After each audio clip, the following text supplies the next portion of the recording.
The general had spent 30 years commanding the most advanced military installation in the country. He had satellites, he had AI, he had engineers with PhDs from MIT and Stanford, and in 47 seconds, every single one of them was going to fail. The woman standing in the middle of his command center wore muddy rubber boots and a jacket that had seen better winters. She had no credentials on the wall, no clearance badge, no laptop, just calloused hands and eyes that moved differently than everyone else in the room. Slower, quieter, like she was listening to something the machines couldn't hear. "Your system isn't broken," she said. Nobody laughed yet. The countdown hadn't started. If stories like this one shake something loose in you, subscribe to this channel. Hit that like button. Drop your city and country in the comments. I want to see how far this story travels, and stay until the end, because this one doesn't go where you think it does.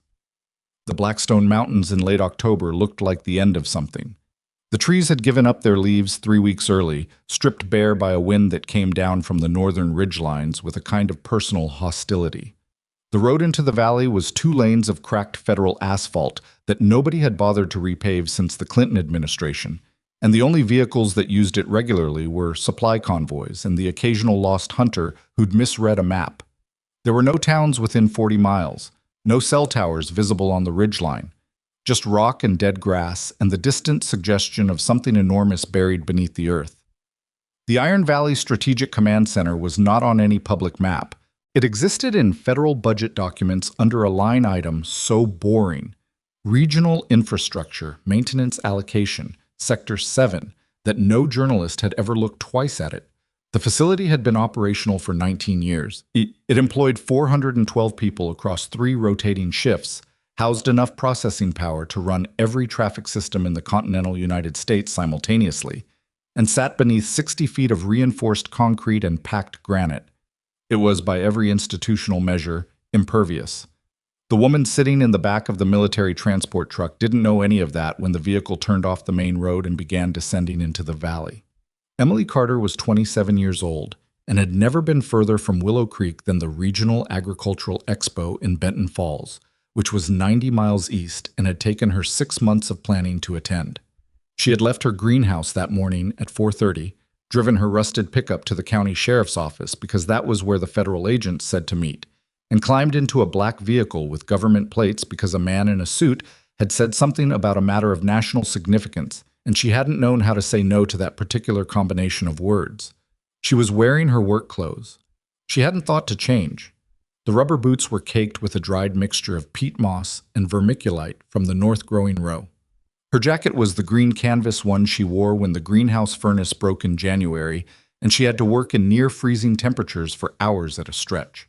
Her hair was pulled back with a rubber band she'd found on the greenhouse potting bench. The federal agent sitting across from her in the transport had introduced himself as Coordinator Hale. He was in his mid-40s, had the kind of face that had been trained to give away nothing, and had spent the first 20 minutes of the drive explaining, in careful and deliberately confusing language, very little about what was actually happening.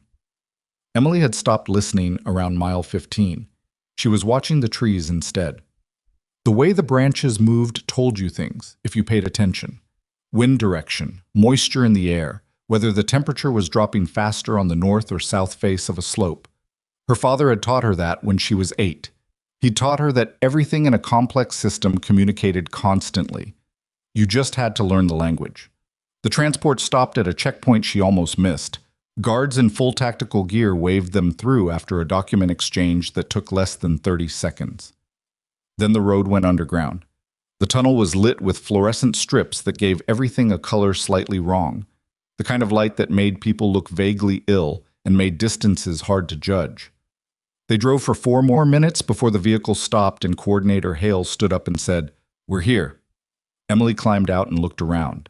The underground receiving bay was the size of an airplane hangar. 3 other vehicles were parked nearby. A group of men in military uniforms stood in a cluster near a set of reinforced doors, and the collective expression on their faces when she stepped out of the transport was something she recognized immediately. She'd seen it before, at the Agricultural Expo, when the county extension agent had noticed her walking the floor instead of sitting in the presentation sessions.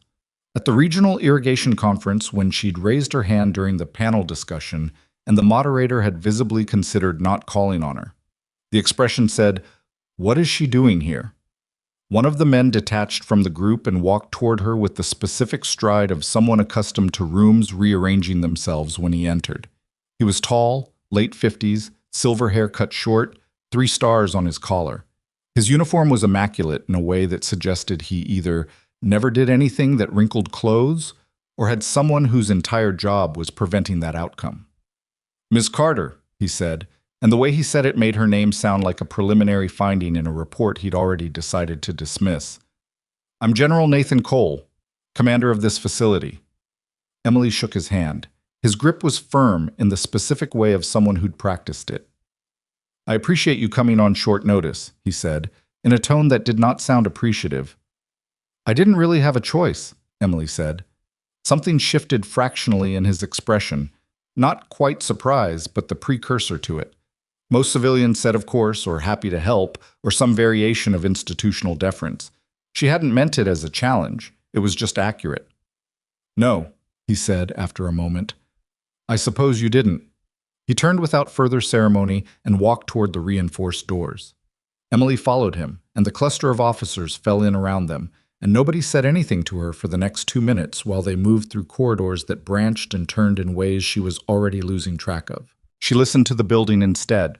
There was a vibration beneath her feet, low, persistent, the frequency of something large running continuously.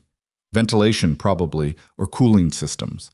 The kind of deep mechanical hum that became invisible to people who heard it every day. She could feel it through the soles of her boots, and something about its rhythm felt slightly irregular. Not broken, just inconsistent, like a heartbeat that was mostly fine but kept missing the same beat in the same place. The command center itself was nothing like what she'd expected, except that she hadn't really expected anything specific.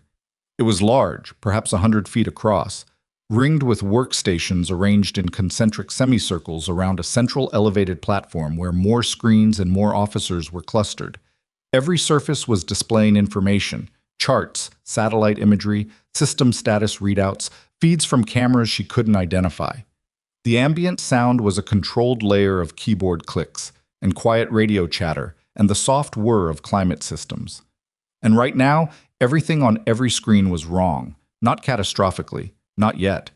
But Emily could see it immediately, not in the specific numbers, which meant nothing to her, but in the pattern of how the engineers were responding to them.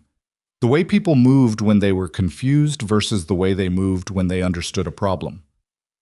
These people were confused.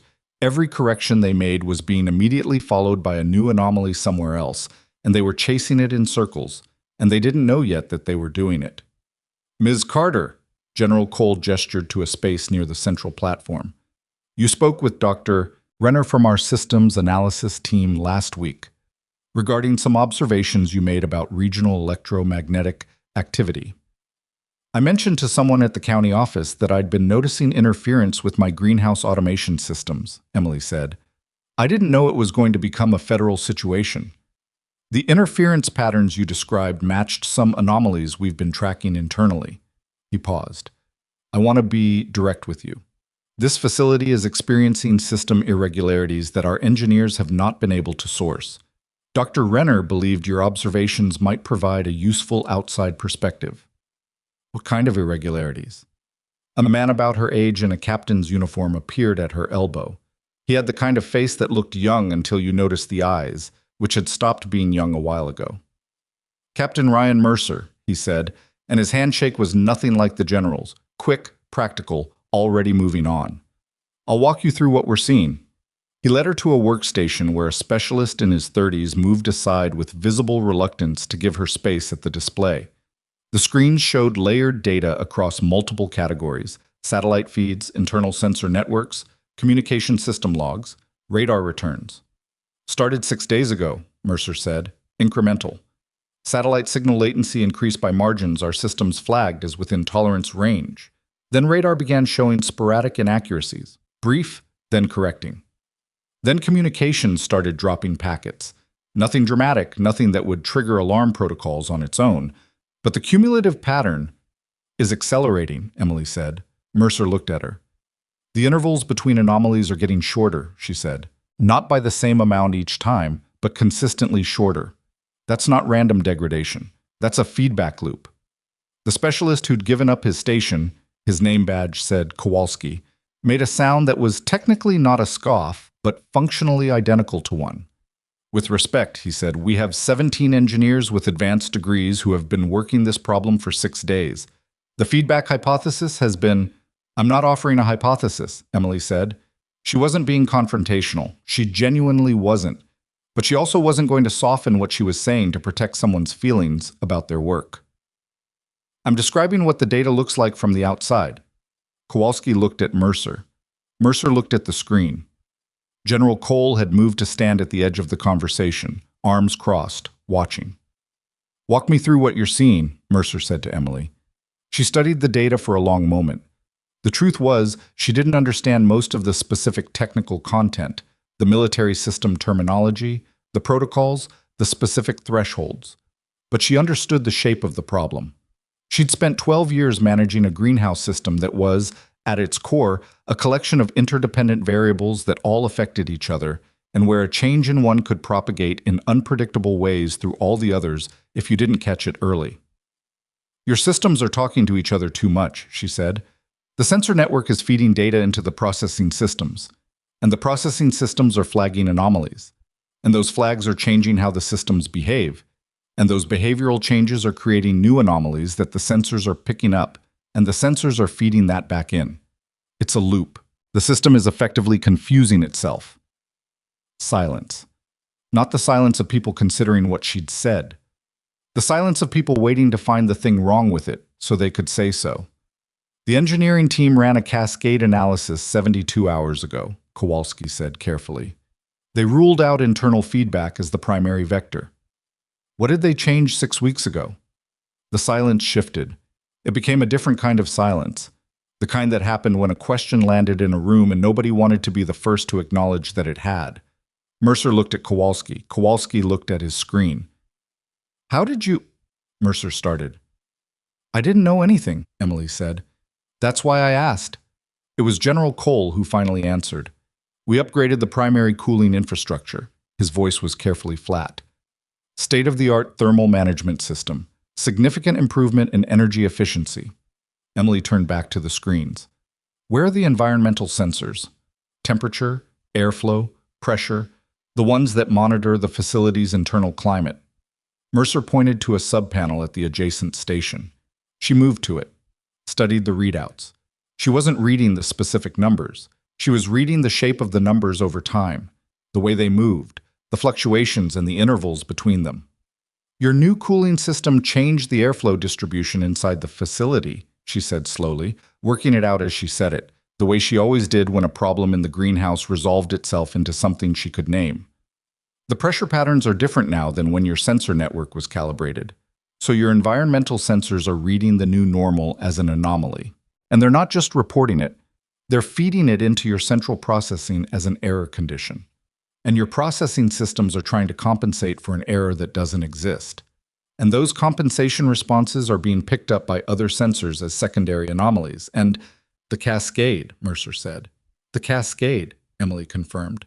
Kowalski's expression had changed. The scoff was gone.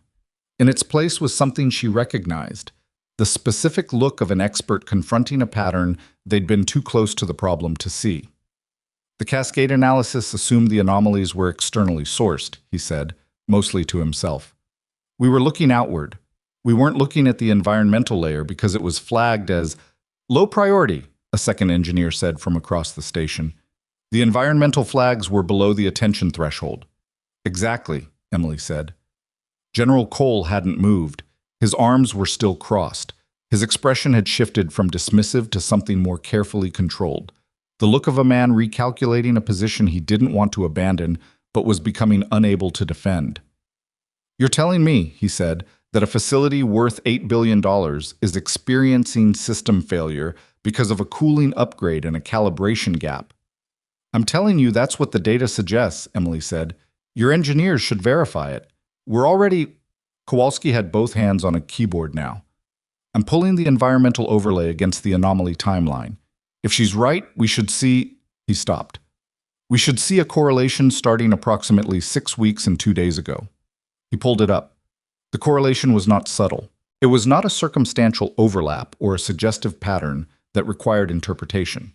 It was a direct, unmistakable, point-for-point alignment. The anomaly timeline tracked the environmental sensor fluctuations with such precision that several of the engineers who'd moved over to look actually made audible sounds. "Christ," someone said quietly. Kowalski sat back from the keyboard. He didn't look at Emily. He was staring at the screen with the expression of someone who had just found a wallet they'd spent a week looking for in the first place they should have checked. "She's right," he said, to Mercer, to the general, to the room. "The cascade source is internal." General Coles said nothing for a moment. Then, with the controlled precision of a man who had decades of experience not letting subordinates see him recalibrate, "What's our remediation path?" And that was when every screen in the command center turned red simultaneously. Not one system, not one sector, all of them. The sound that followed was not a single alarm. It was a layered convergence of every alert protocol in the facility triggering at once, stacking on each other until the room was a wall of noise. Red wash from the screens turned the faces of every person in the room the same color. Mercer had a radio in his hand in under 3 seconds. "Command, this is Mercer. Report." The response was fragmented, multiple voices trying to transmit simultaneously, each cutting over the others. "Navigation is in emergency mode. Processing has initiated a self-protection sequence. Comms are..." And then, cutting through everything, the voice of the senior systems officer from the main platform. "Cascade lockdown initiated. Countdown active. 60 seconds to full facility shutdown." The number appeared on every screen. 60 ticking. The room erupted. Engineers sprinted to stations. Officers shouted into radios. Someone near the back knocked over a chair and didn't stop moving. The controlled professional atmosphere of the command center dissolved in about 4 seconds into the barely controlled chaos of 200 people trying to prevent a disaster they didn't fully understand. Emily stood still. The countdown was at 49. She could feel the vibration in the floor, the one she'd noticed when she first walked in, changing. The rhythm was accelerating. The cooling systems were responding to the emergency protocols, ramping up, which was making the pressure fluctuations worse, which was feeding more corrupted data into the sensors, which was accelerating the cascade. 43 seconds. The engineers at their stations were doing what they'd been trained to do.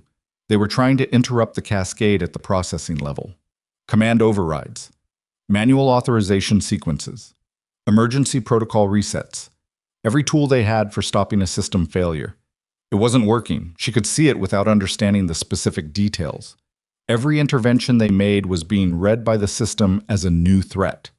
The facility's self-protection protocol had reached a threshold where it classified all incoming commands as potentially hostile. They were fighting the machine, and the machine was better at fighting back than they were. 31 seconds. General Cole was at the central platform, receiving reports from 3 different people simultaneously, his face controlled in the specific way of someone who is making very fast calculations and doesn't like any of the outputs. He looked across the room at Emily. She met his eyes. 22 seconds. "Ms. Carter." His voice cut through the noise without effort, the voice of a man who had spent 30 years making himself heard in difficult situations. "You said the environmental sensors are the cascade source." "Yes." "If we isolated them, the system would stop receiving the corrupted data. It would have nothing to self-protect against." "Isolating the sensor network requires physical access to the maintenance corridor," Mercer said, already moving. "Manual disconnection at the primary junction." "Show me," Emily said. Mercer looked at the general. 15 seconds. General Cole's expression did something complicated and brief. The compressed architecture of a decision being made by someone who didn't like any of his options but had learned over decades that not deciding was the worst option of all. "Give her access," he said. Emily was already moving toward the corridor Mercer had pointed to. Behind her, the countdown reached 10. The maintenance corridor door opened with a hydraulic gasp, and the sound of the command center cut off as it sealed behind them, replaced by the bare mechanical noise of the facility's infrastructure. The hum and hiss and low industrial percussion of a machine that was 30 years old and currently trying to shut itself down. Mercer was running. Emily ran too, her rubber boots hitting the metal grating with a sound that belonged in a greenhouse. not a military installation 60 feet underground. The countdown in her head reached 5.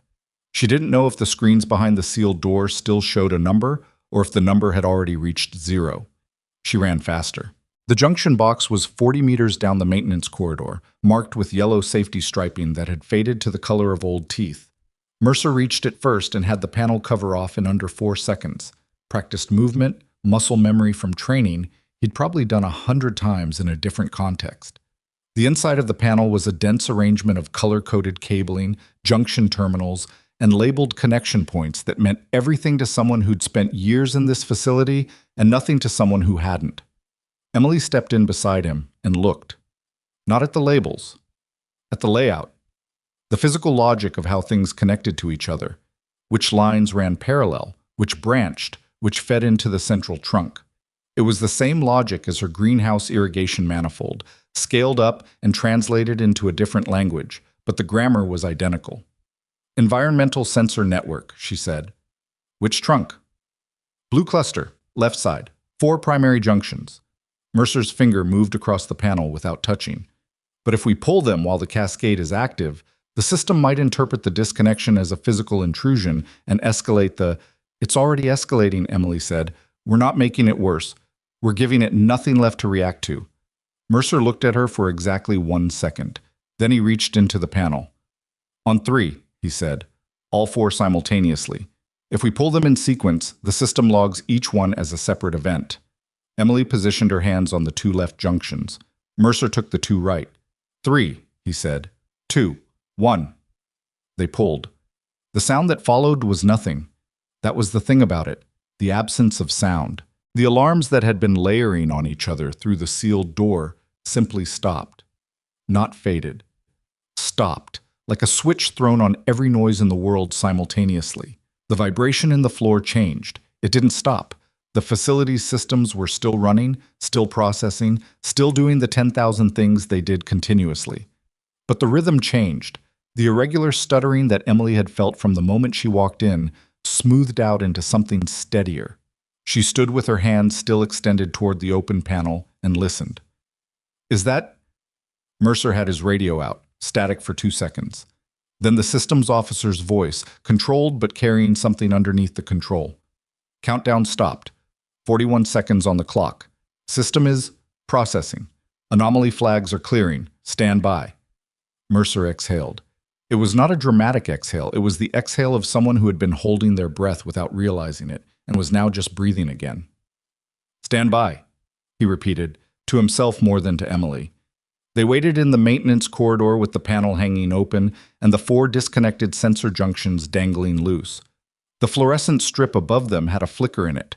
About every 8 seconds, a brief brownout that lasted less than a quarter second. Emily had noticed it when they ran in. She noticed it again now. The radio crackled.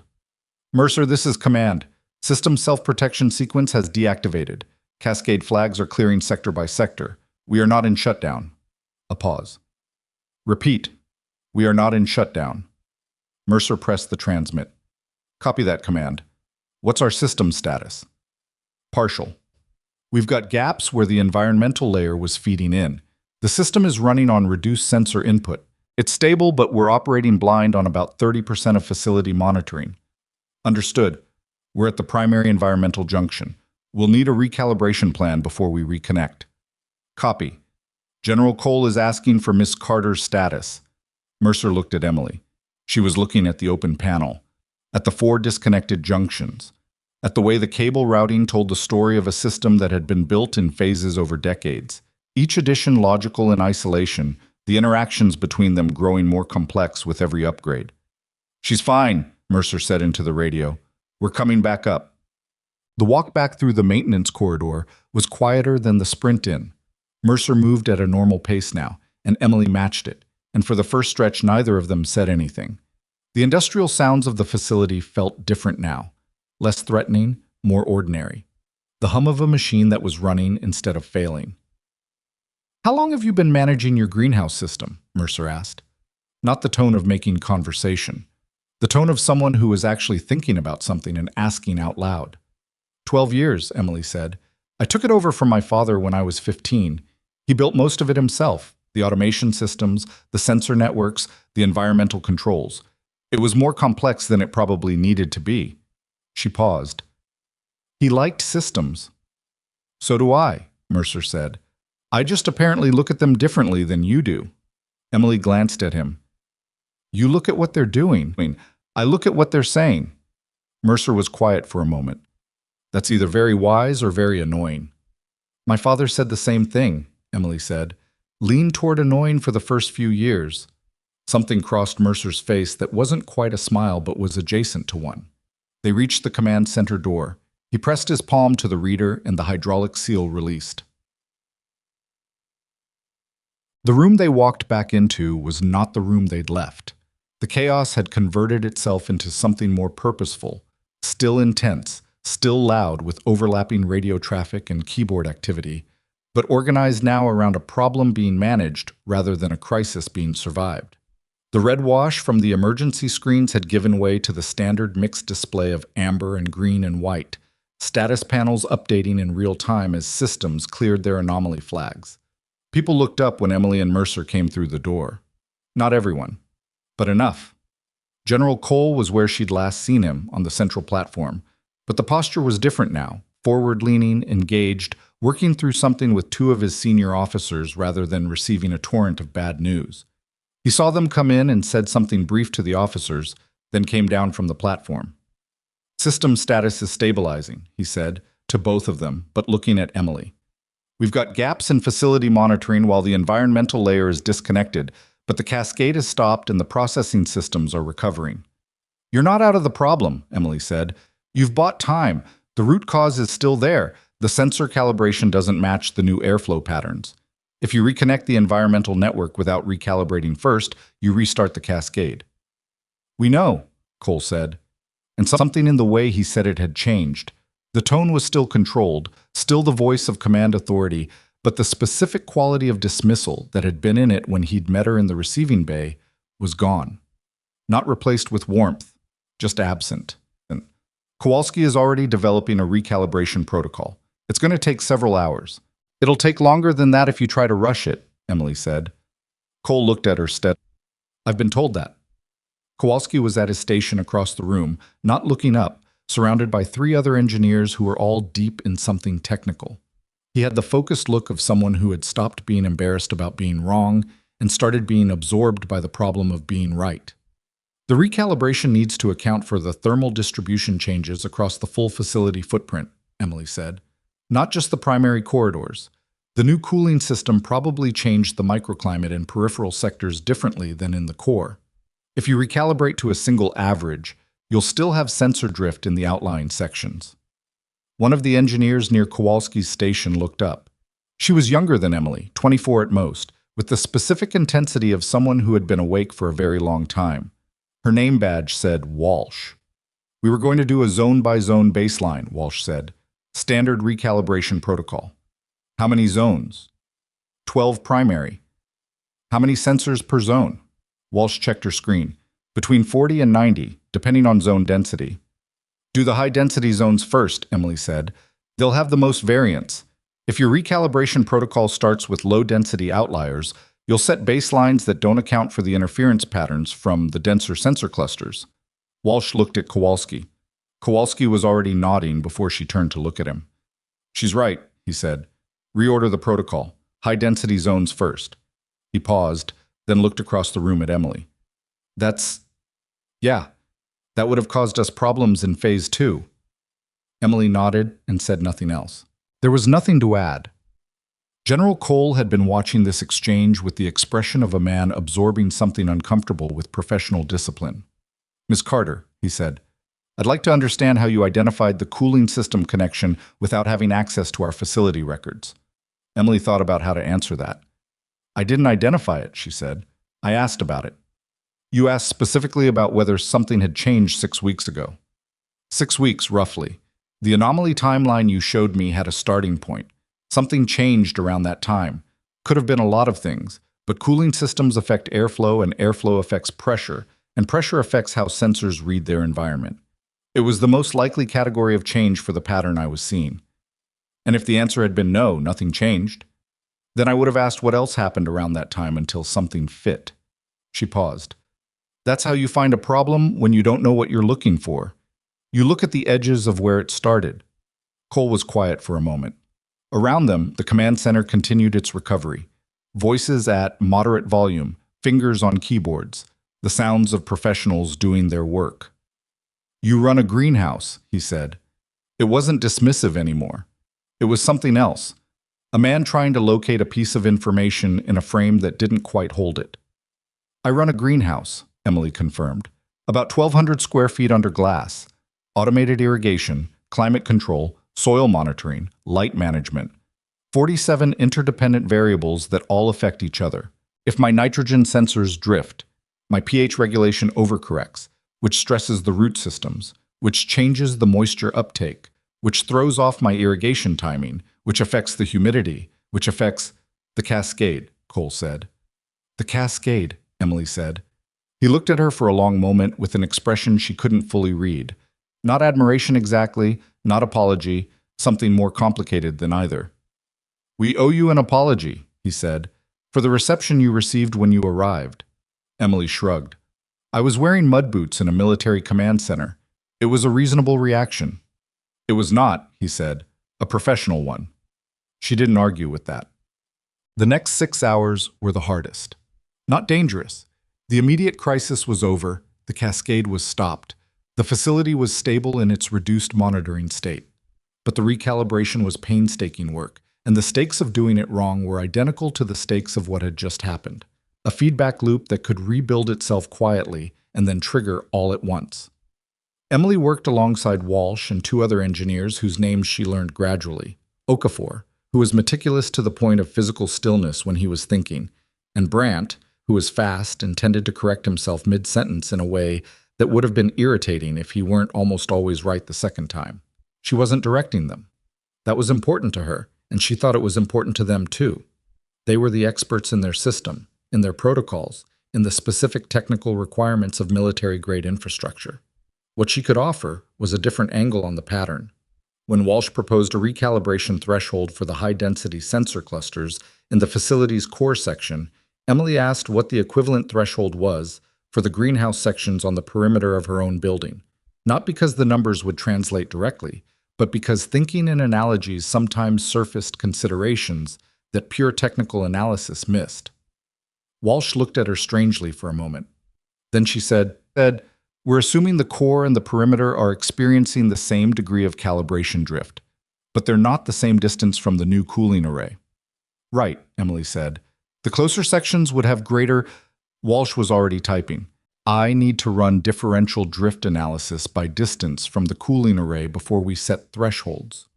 Yeah, Emily said. Walsh ran the analysis. The results were what she'd suspected. The sensor drift wasn't uniform across the facility.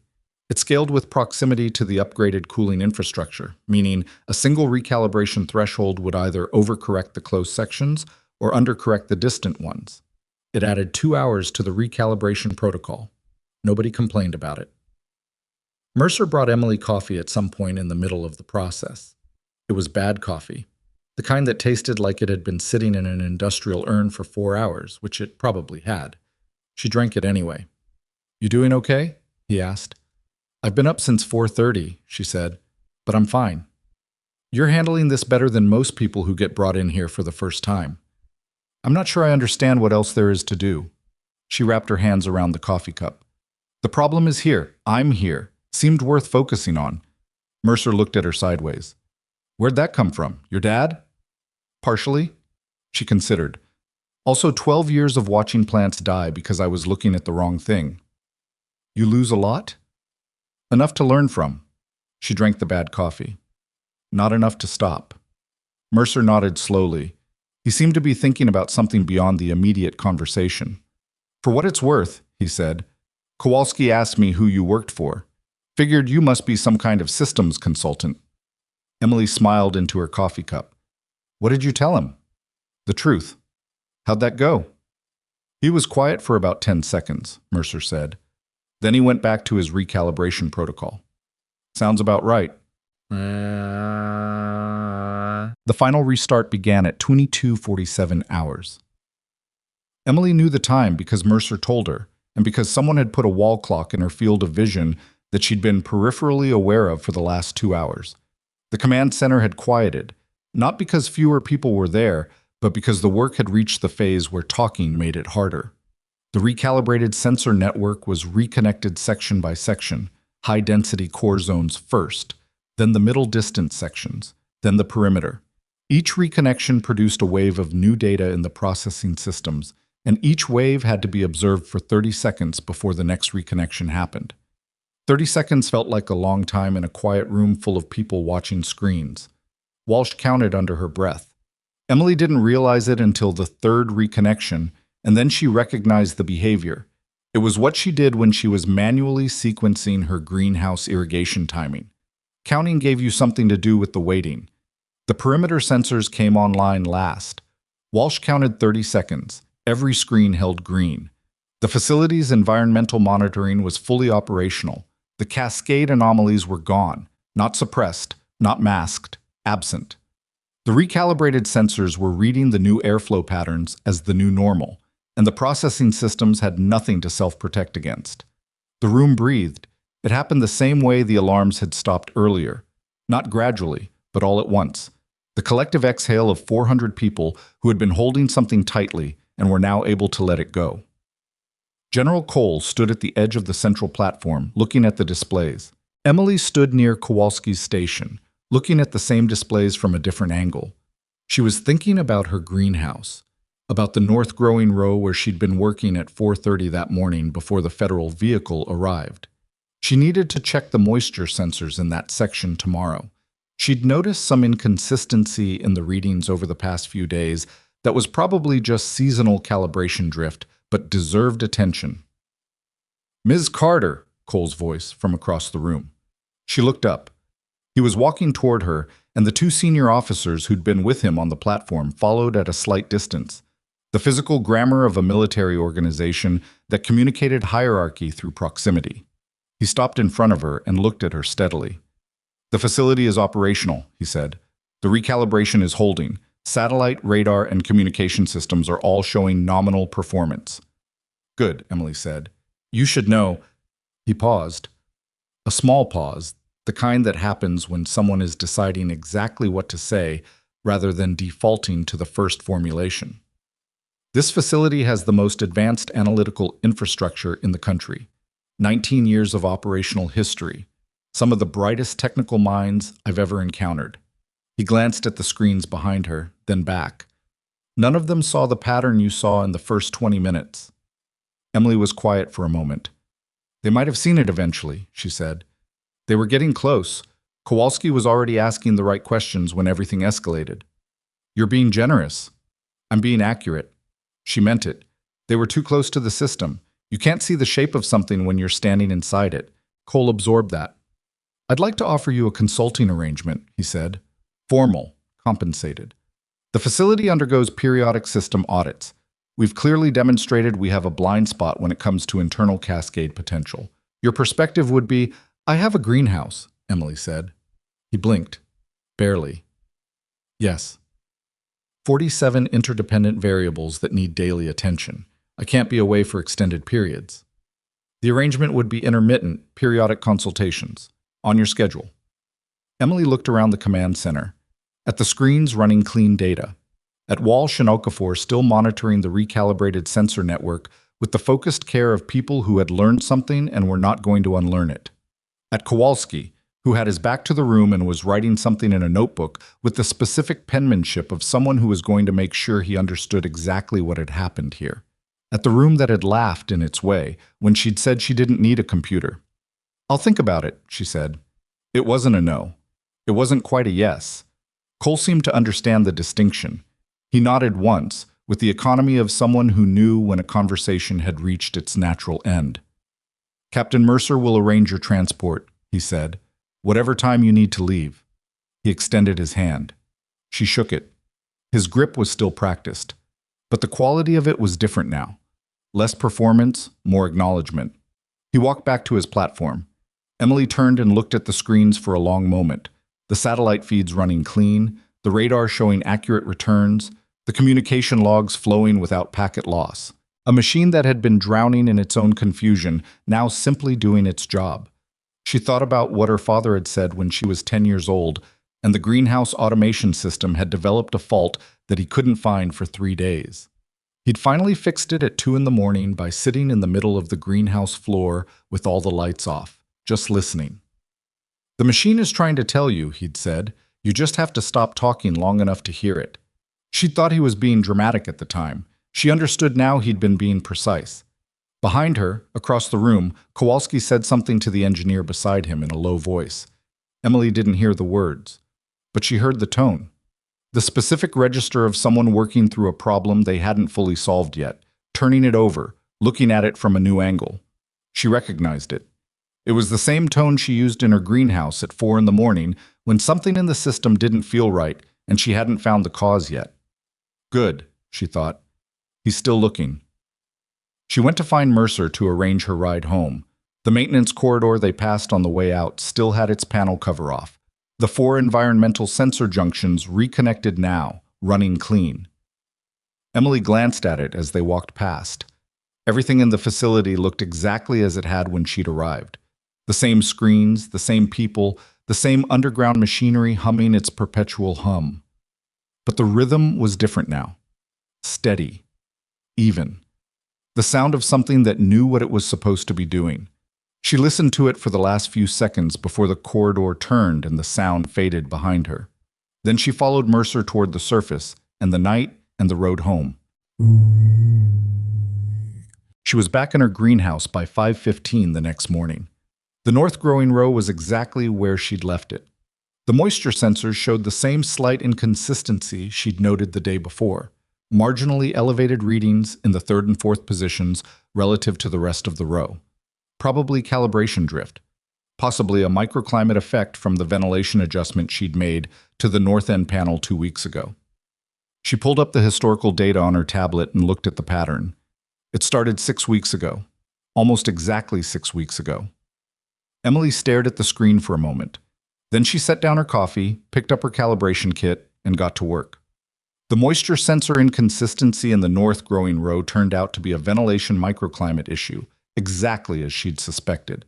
It took Emily 40 minutes to confirm it and another 2 hours to correct it, repositioning the sensor array by 8 inches, adjusting the north panel vent angle by 12 degrees, then waiting and watching the readings settle into their new normal. Small work. Patient work. The kind of work that didn't look like anything from the outside but represented, in her experience, about 60% of what keeping a complex system alive actually required. She didn't think about Iron Valley while she did it. That was deliberate. She'd driven home through pre-dawn darkness with the kind of tired that sat behind the eyes, and made distances feel wrong, and she'd made a decision somewhere on the empty federal highway that she was going to put the facility and the general and the cascade and all of it into a specific mental compartment and close the door. Not permanently, just until she'd slept and eaten something that wasn't bad coffee, and spent a few hours with her hands in actual soil doing work she understood completely. The decision lasted about 4 days. On the 5th day, a black vehicle with government plates turned onto her farm road at 10 in the morning. Emily was in the south greenhouse section, pruning the tomato laterals when she heard the tires on the gravel. She didn't go out immediately. She finished the row she was working, 6 more plants, maybe 8 minutes, before she set down her shears, pulled off her gloves, and walked out into the October light.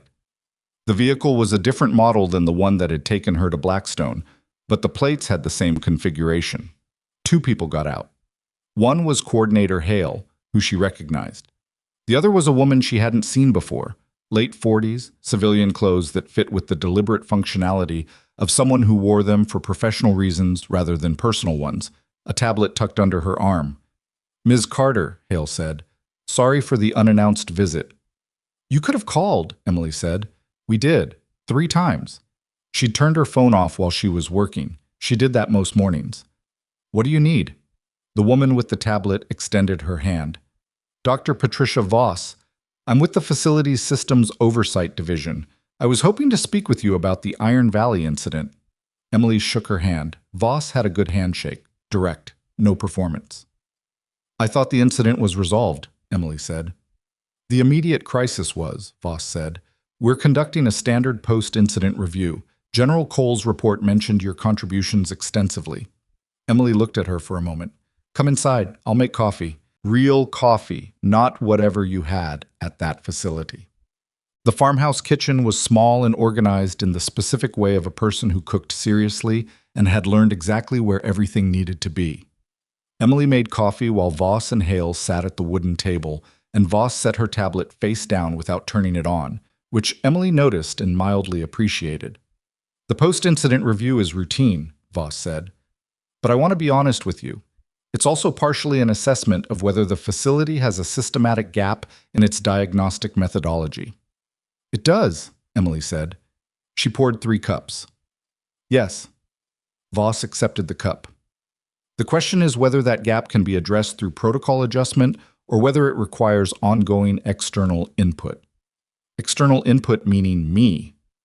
Potentially. General Cole has already proposed a consulting arrangement. He mentioned it. Emily sat across from them. I told him I'd think about it. Have you? Emily wrapped her hands around her cup. Outside the kitchen window, the north greenhouse section was visible. The corrected vent panel, the repositioned sensor array, the tomato rows running clean, and even under the glass. I run a working farm, she said. I have seasonal contracts with 2 regional distributors.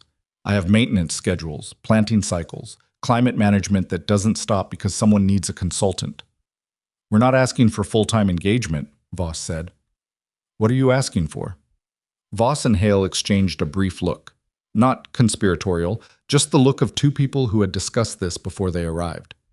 Periodic availability, Voss said. On call, essentially. If the facilities systems team identifies an anomaly pattern they can't source, we'd want the option to bring you in. How often? Impossible to predict. Could be twice a year, could be never. Emily looked at her. Or could be every 3 weeks if your engineers don't fix the actual problem. Voss was quiet for a beat. That's a fair concern.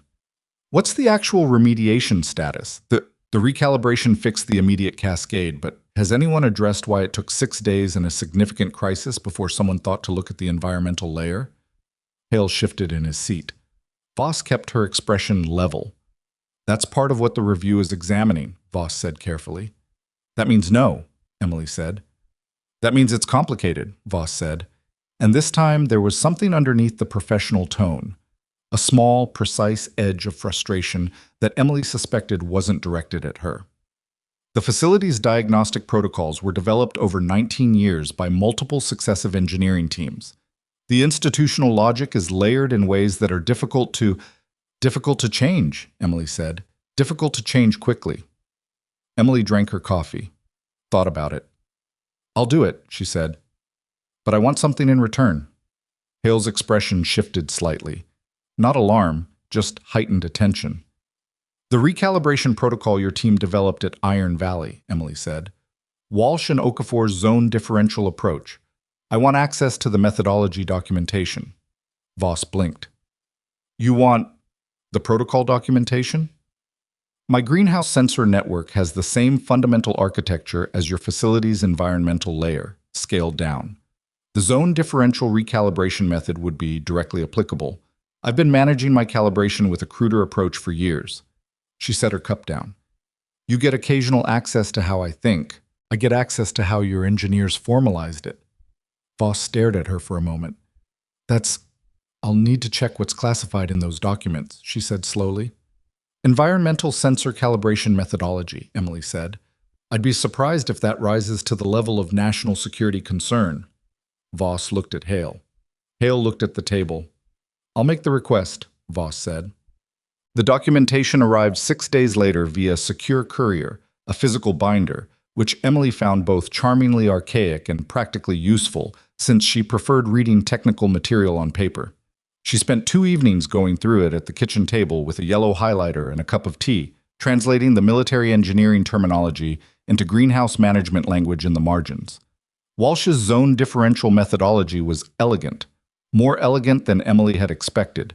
There was a mathematical precision to it that went beyond what they'd discussed in the command center, a formal framework for mapping sensor drift as a function of distance from a primary environmental variable source.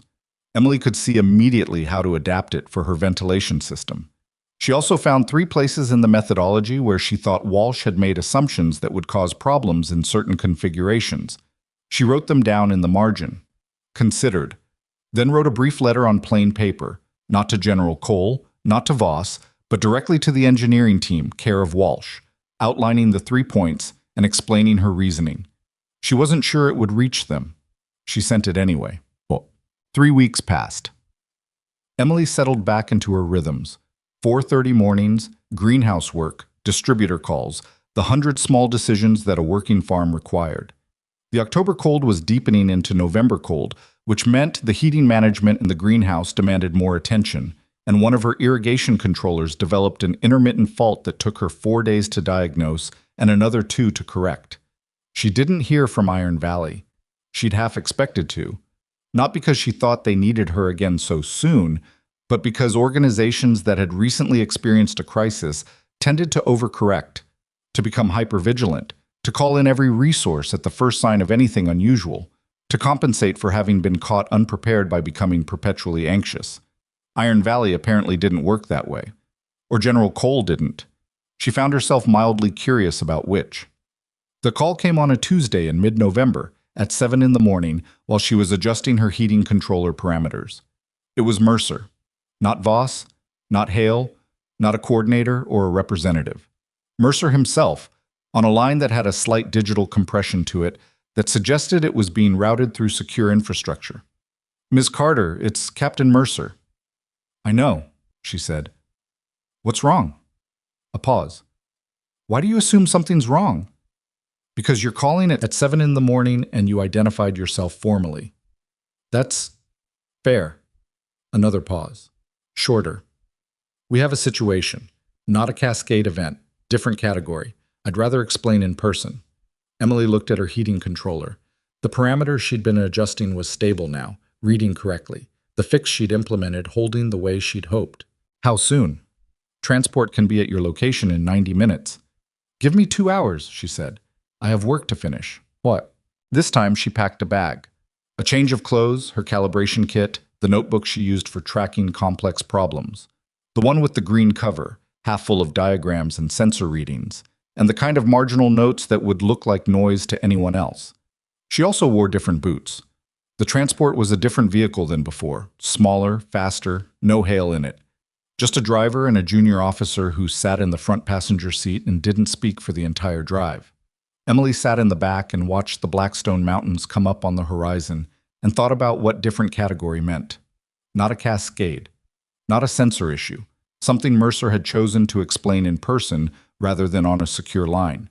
She cataloged the possibilities the way she cataloged plant stress symptoms, systematically, without jumping to conclusions, noting what the evidence included and what it excluded. External threat, possibly. Insider issue, possibly. Something in the facility's operational behavior that didn't fit known patterns. Or something political. The post-incident review producing findings that had consequences. She hadn't landed on anything by the time the tunnel swallowed the vehicle. Mercer met her in the receiving bay. He looked like he'd slept badly, or possibly not at all. The specific quality of his alertness was the kind that came from stimulants and necessity rather than rest. He was in full uniform today. The previous visit he'd had his jacket off by the time they'd reached the maintenance corridor. "Thank you for coming," he said. "You didn't give me a lot of detail to say no to," Emily said. "That was intentional." He started walking toward the facility interior without ceremony. "We have a situation that General Cole doesn't want discussed on any communication channel that routes through the primary processing infrastructure." Emily followed him. "Why?" "Because the situation involves the primary processing infrastructure." She waited. They moved through 2 corridors she recognized from her previous visit, and then turned into a section she hadn't seen, a branch that went left where she'd gone right, lit with the same fluorescent strips but somehow feeling like a different building. Smaller rooms. Fewer people. Mercer stopped in front of a door marked Systems Oversight, Access Restricted, and pressed his palm to the reader. Inside was a room the size of a large conference space, with a single long table and workstations along 2 walls. Dr. Voss was there, seated at the far end of the table. Kowalski was there, which surprised Emily slightly. Walsh was there, which surprised her less. And there was a man she hadn't seen before, mid-50s, civilian clothes, with the kind of stillness that wasn't calm so much as compressed. General Cole was not in the room. That was the first thing that registered as unusual. "Miss Carter," Voss stood. "Thank you for making the trip. Please sit." Emily sat. Mercer took the seat beside her. The man in civilian clothes was looking at her with an attention that was different from how the engineers looked at her. More evaluative. Not hostile, just measuring. "This is Director Harlan," Voss said. "Federal oversight. He's been embedded with the facility review team for the past 2 weeks." Harlan nodded once, didn't extend his hand. "Ms. Carter," he said. His voice was Midwestern, flat and precise. "Dr. Voss tells me you identified the cascade source faster than anyone on our engineering team." "I had the advantage of not knowing what I was looking at," Emily said. "She means she had no preconceptions," Walsh said from the far workstation. Walsh said it in the tone of someone clarifying a translation, not offering praise. "I understand what she means," Harlan said without looking at Walsh. He kept his eyes on Emily. "I want to ask you something directly, and I'd like a direct answer." "Okay." "When you were working alongside the engineering team during the recalibration, did you notice anything in the system behavior that struck you as inconsistent with what the cascade would explain?" Emily was quiet. It was a specific kind of quiet, the kind she used in the greenhouse when a question surfaced something she'd been holding at the edge of awareness without fully examining. "Yes," she said. The room shifted slightly. Not movement, just a change in the quality of how people were sitting. "Tell me," Harlan said. Emily looked at the table for a moment, organizing it. During the recalibration sequence, when Walsh was running the zone-by-zone baseline, there were 2 zones where the sensor response curves didn't match the expected drift pattern. The other zones showed drift that scaled consistently with distance from the new cooling array. Those 2 zones showed less drift than the distance model predicted. "Which zones?" Kowalski asked. His voice was careful. "I don't know your zone numbering. The 2 adjacent sections in the northwest quadrant, near what I think is your primary communications relay." Silence. Walsh turned from her workstation. The look she exchanged with Kowalski lasted less than a second, but contained a large amount of information that Emily couldn't fully read. "We flagged those zones during the post-incident review," Walsh said. Her voice was controlled in the specific way of someone keeping control of it deliberately.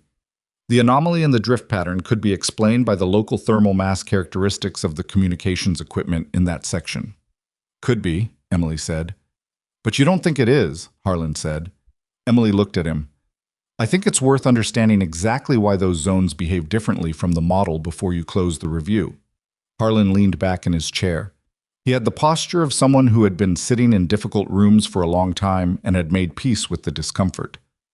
"The zones in question house some of the facility's most sensitive communications routing," he said. "If the sensor behavior in those zones is anomalous for reasons other than thermal mass, if there's a secondary variable affecting how the sensors read the environment, then you have the same problem you had before," Emily said, "just in a smaller area and in a more sensitive area." "Yes." "Has anyone physically inspected the sensor hardware in those zones?" "That's scheduled for tomorrow," Mercer said. "I'd like to be there." The request landed in the room, and nobody immediately answered it. Harlan looked at Voss. Voss looked at Mercer. "Ms. Carter," Harlan said, "the communications relay section is under elevated access restriction. Your current clearance level is insufficient," Emily said. "I understand. But if there's something in those zones that your engineers haven't identified yet, it might be useful to have someone in the room who isn't inside the institutional framework." "You mean someone who doesn't know enough to have assumptions?" Harlan said. "I mean someone whose career doesn't depend on the findings." Another silence, longer this time. Harlan looked at her with the measuring expression she'd noticed when she came in. She held it without difficulty. She'd been looked at that way by county inspectors, by distributor representatives, by the bank officer who'd reviewed her farm loan application 3 years ago with visible skepticism. She'd learned that the only response that ever worked was to simply remain present and let the measurement conclude at its own pace. "I'll need to make a call," Harlan said. He stood and left the room. While they waited, Walsh brought Emily to the wall workstation and showed her the zone recalibration data. It was more detailed than what Emily had seen during the original recalibration. The post-incident review had generated a comprehensive dataset, zone by zone, with the drift curves graphed against the distance model. The northwest quadrant anomaly was subtle. If you weren't specifically looking for deviation from the distance model, you might not notice it. The absolute readings were within normal range. The sensors were behaving correctly in an absolute sense. It was only when you graphed them relative to the expected drift pattern that the inconsistency appeared. "You caught this during the original recalibration," Walsh said. "It wasn't quite a question." "I noticed the shape was different," Emily said. "I didn't know what it meant." "Neither do we." Walsh's voice had the flat quality of intellectual honesty. "There are three possible explanations. Thermal mass effect, which is the benign one. Sensor hardware degradation in those specific units, which is a maintenance issue. Or something in those zones is interfering with how the sensors read the environment," Emily said. "Yes." Walsh pulled up a secondary display. "There's a fourth possibility that Director Harlan hasn't mentioned explicitly." She paused. "The anomaly in those zones started approximately 9 weeks ago. Not 6 weeks ago, like the Cascade, 9 weeks." Emily looked at the graph. The timeline was clear, once Walsh highlighted it. The northwest quadrant sensors had begun showing the anomalous pattern 3 weeks before the new cooling system had been installed. Whatever was affecting them wasn't a consequence of the cooling upgrade. It was a separate issue that the cooling cascade had obscured. "Does General Cole know about the timeline discrepancy?" Emily asked. Walsh looked at her keyboard. "General Cole is currently in a meeting with his executive staff and the facility's legal team." Emily absorbed that. "Okay," she said. The door opened and Harlan came back in. He didn't sit. He stood at the head of the table and looked at Emily with the same measuring expression, but something in it had resolved. "You'll have access to the Northwest Quadrant inspection tomorrow," he said. "Temporary elevated clearance. Mercer will accompany you. You'll be in an observer capacity. You don't touch hardware. You don't direct the engineering team. You don't discuss your observations with anyone outside this room until the inspection is complete." "Understood," Emily said. "One more thing." He paused. "I need to understand something about your background. You mentioned your father built the greenhouse automation systems. Was he an engineer?" It was an odd question to ask at this moment. Emily looked at him. "He was a farmer," she said. "He just read a lot." Harlan held her gaze for a moment. "What did he read?" Emily thought about the shelf in her childhood bedroom, the books she'd absorbed the way other children absorb television, not studying them exactly, just living near them until they became part of the air she breathed. "Systems theory mostly," she said. "Control systems, feedback dynamics, network architecture, some military engineering texts." She paused. "He was interested in how complex things fail." Harlan's expression didn't change, but the measuring quality in his eyes became something slightly different, sharper, more specific, recalibrating around a new data point. "Why military texts?" he asked. "He said military engineers were the only ones who thought seriously about failure modes," Emily said, "because the cost of getting it wrong was high enough to make people honest." The room was quiet. Outside the closed door, somewhere in the deeper sections of the facility, something changed in the low mechanical hum that ran through the building's infrastructure. It was subtle. The frequency shifted by a small margin, then returned, like a heartbeat that had skipped once and resumed. Emily heard it. She wasn't sure anyone else in the room did. She filed it away. Walsh was looking at her sensor data. Kowalski was reviewing something on his tablet. Mercer was watching Emily with the attentive quiet of someone who had noticed her expression change. "You okay?" he asked, low enough that it was just for her. "Fine," she said. "What time tomorrow?" 0600. Emily nodded. She reached for her notebook, the green-covered one, and opened it to a fresh page. She drew a rough diagram of the facility layout as she remembered it. Northwest Quadrant, communications relay, the 2 anomalous zones. She marked the 9-week timeline. Then she drew a small circle at the point where the hum in the floor had shifted, based on the direction and distance she'd estimated from the room they were sitting in. She wasn't certain. She was working from limited information, from sound and vibration, and the imprecise map in her memory. But the circle landed exactly on the boundary between the anomalous zones and the communications relay infrastructure. She stared at it. Then she closed the notebook and looked up to find Harlan watching her from across the table. "Get some sleep," he said. "Tomorrow is going to be a long day." He said it the way people said things when they already knew how long the day was going to be, and the length was not the worst part of it. Emily closed her notebook and said nothing. She didn't sleep well. The facility had guest quarters, 4 small rooms off a secondary corridor, functional in the specific way of spaces designed for necessity rather than comfort. The bed was narrow, and the pillow was institutional, and the ventilation made a sound that was almost but not quite regular, which was worse than if it had been completely irregular or completely steady. Emily lay awake for 2 hours listening to it. Not because it bothered her, because she was trying to map it. The ventilation sound in her room had a different character than the hum she'd noticed in the system's oversight room. Different frequency, different interval. She was building a mental model of the facility's infrastructure from sound alone, the way her father had taught her to read a greenhouse's health by standing still and listening before touching anything. The model was incomplete and probably wrong in specific ways, but it gave her something to hold while the institutional pillow refused to be comfortable. At 4:15, she gave up and got dressed. The corridor outside her room was empty. The fluorescent strips ran at reduced intensity during what the facility apparently treated as night. The same cold light, just less of it, creating the impression of dusk in a place that never saw actual dusk. A young specialist passed her at the corridor junction, nodded without speaking, and disappeared around a corner. Emily found a coffee station in a break room 2 intersections over and made herself a cup of something that was better than the previous visit's offering and worse than her own kitchen. She stood at the counter and opened her green notebook and looked at the diagram she'd sketched the night before.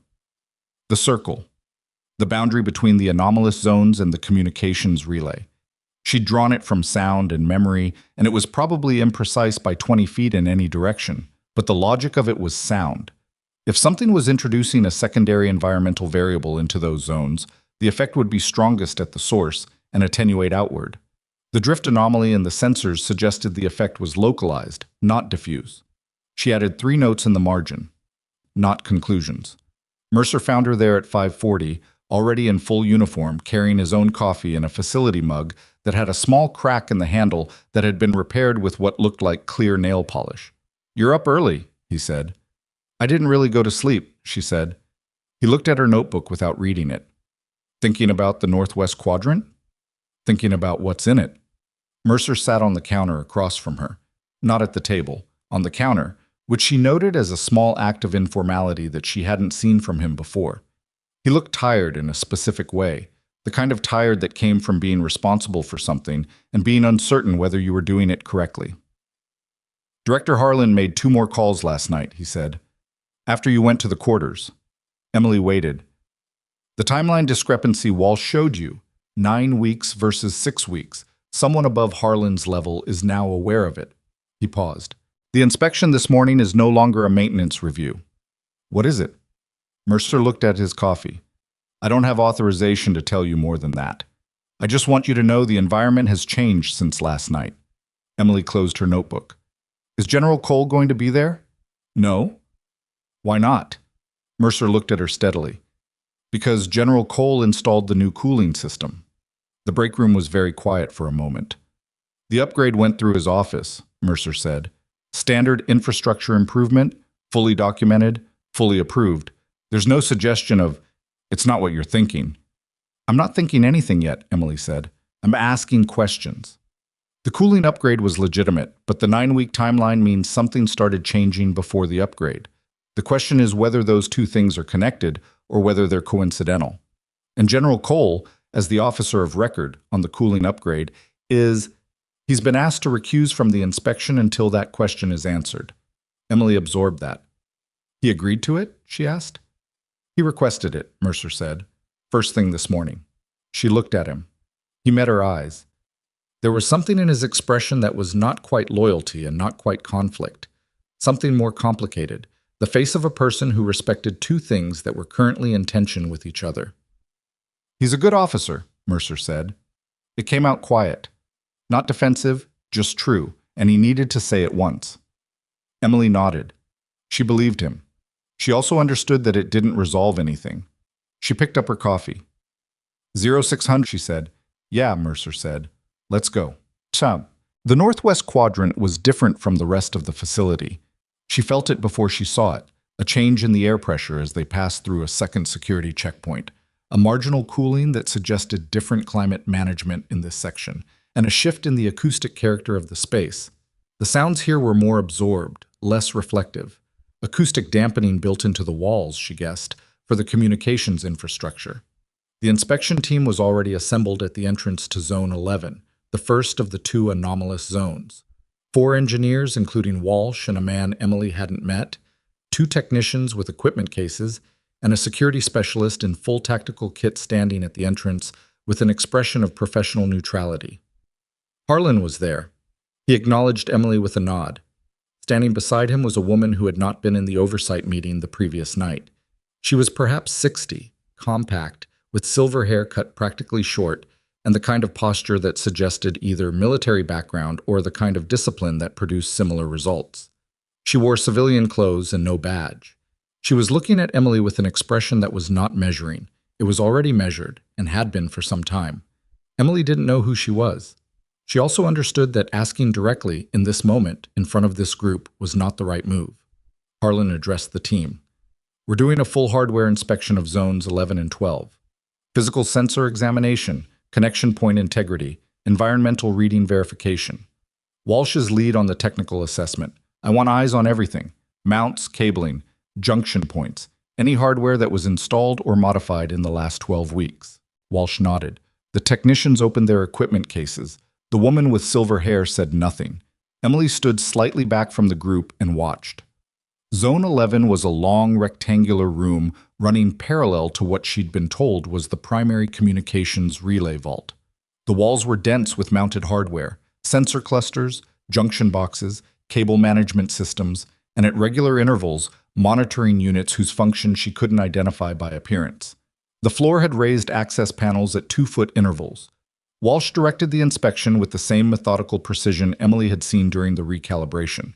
Systematic, high-density points first, working outward. 2 technicians ran calibration verification on each sensor cluster while the third documented. The 4th engineer checked connection point integrity at the junction boxes. Emily walked slowly behind them, not interfering, watching. She was not watching what they were watching.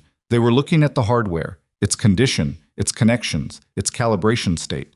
She was looking at the space, at the relationship between the hardware and its environment, at the way the room's internal geometry interacted with the climate it held. 20 minutes in, Walsh flagged the first anomaly. A sensor cluster in the northeast corner of the room showing consistent negative drift, reading approximately 2% below baseline. Hardware degradation? One of the technicians asked. Walsh ran a secondary verification. Reading is stable at the low value, not fluctuating. If it were hardware degradation, we'd expect variance. She made a note. Could be calibration error in the original baseline. Could be a genuine environmental condition in this corner. Emily moved to the northeast corner. She stood there for a moment. The air was slightly cooler. Not dramatically, just marginally. The kind of difference you noticed when you were paying attention. She looked up. The ventilation outlet nearest to this corner was positioned differently than the outlets elsewhere in the room. The angle of the louvers directed airflow more directly downward rather than at the standard 45-degree diffusion angle. She looked at the sensor cluster, then at the outlet, then at the wall behind the cluster. When was that ventilation outlet installed? She asked. Walsh looked over. The louver angle is different from the others in the room, Emily said. It's directing airflow differently.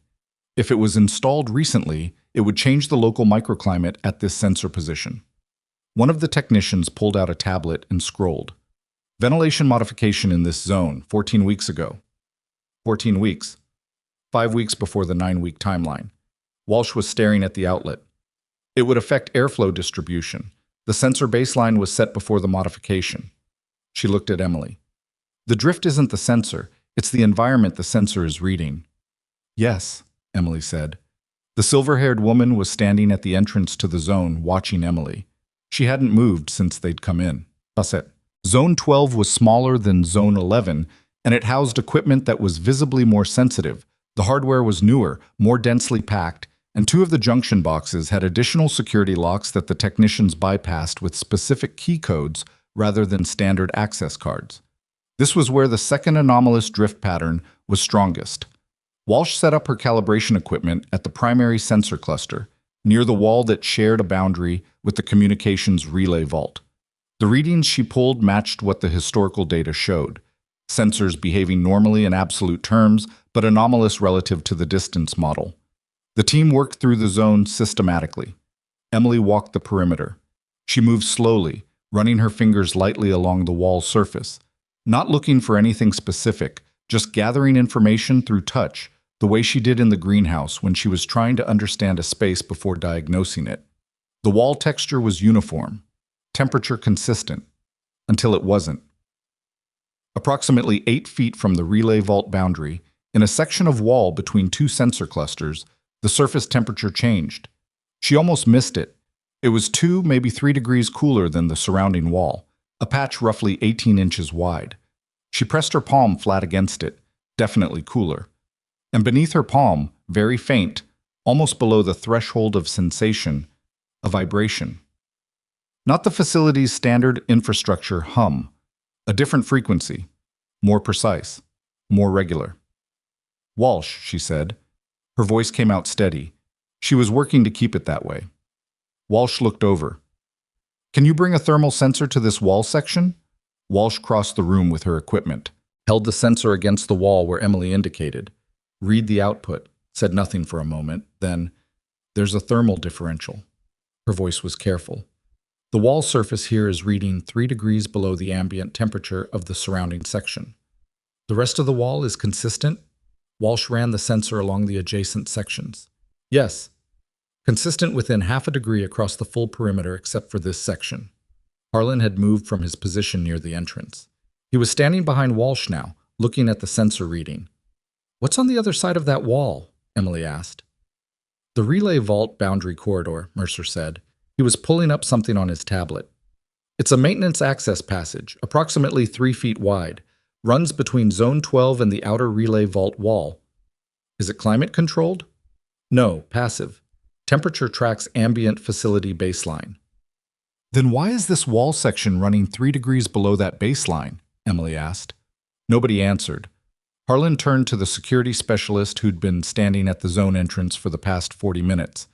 "I need access to the relay vault boundary corridor." The specialist looked at him. "Sir, that section requires Level 4 authorization. My clearance, mine covers it," Harlan said flatly. "Open it, Tut." The boundary corridor was exactly as Mercer had described. 3 feet wide, utilitarian, a maintenance passage that existed to provide access to the outer relay vault wall and nothing else. The floor was bare concrete. The lighting was a single strip running the length of the passage, perhaps 30 feet. It was noticeably colder than the surrounding facility sections. Emily stepped into it and felt the temperature change immediately.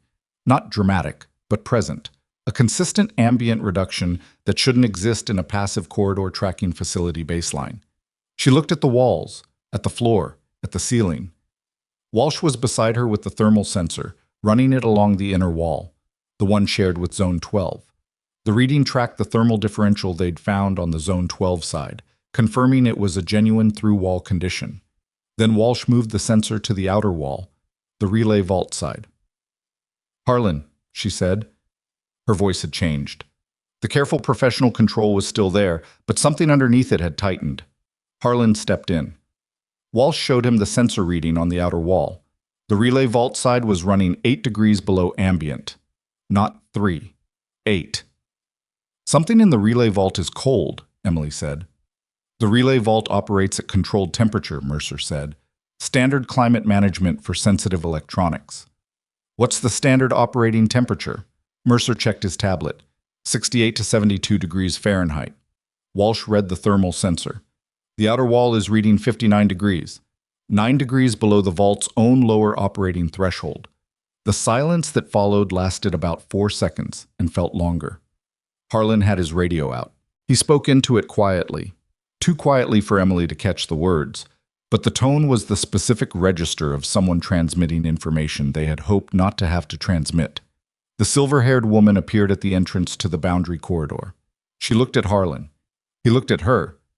An exchange that contained significant content compressed into 0 words. "We need the relay vault open," the woman said.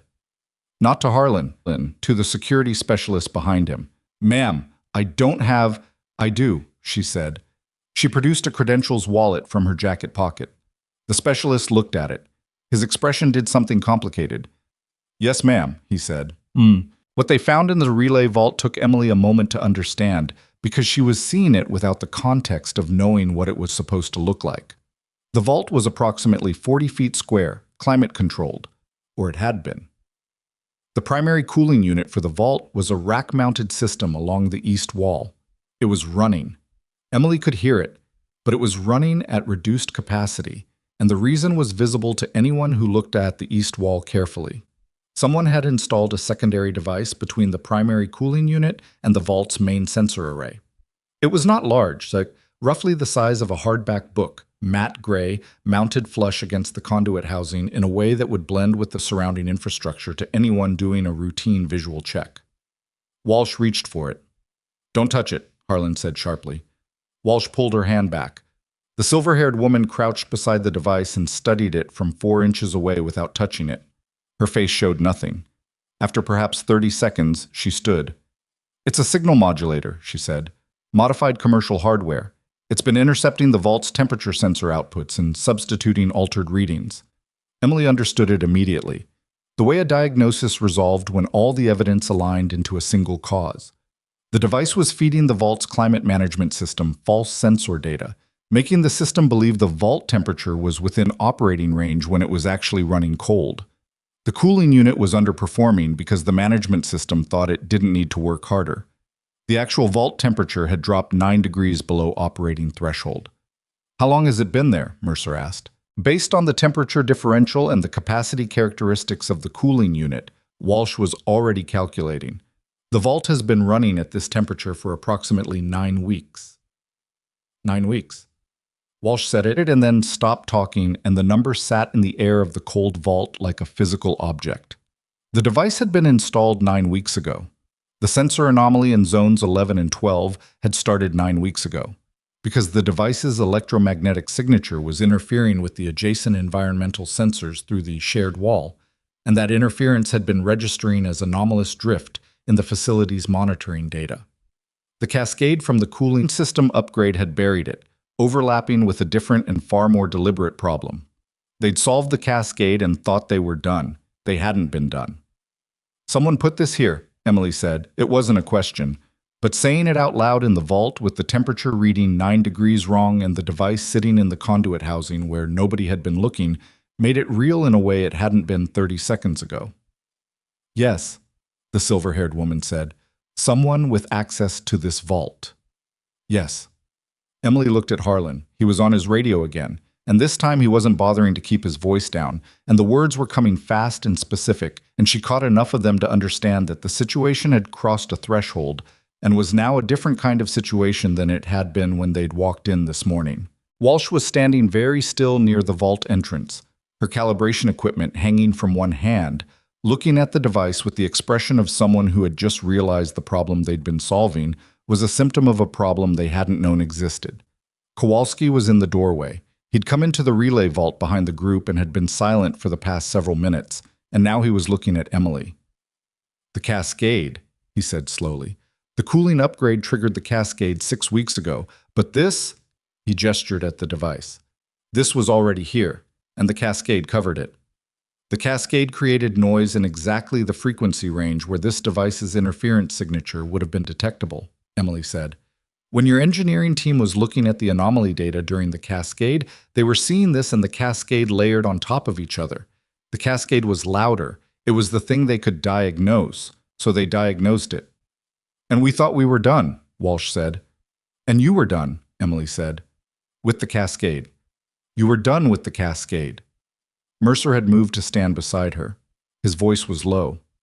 "You knew last night in the oversight room, when you heard the frequency change in the building's hum." Emily looked at him. She hadn't said anything about that to anyone. "I didn't know," she said. "I had a question. The shape of the anomaly in those two zones didn't fit the cascade pattern.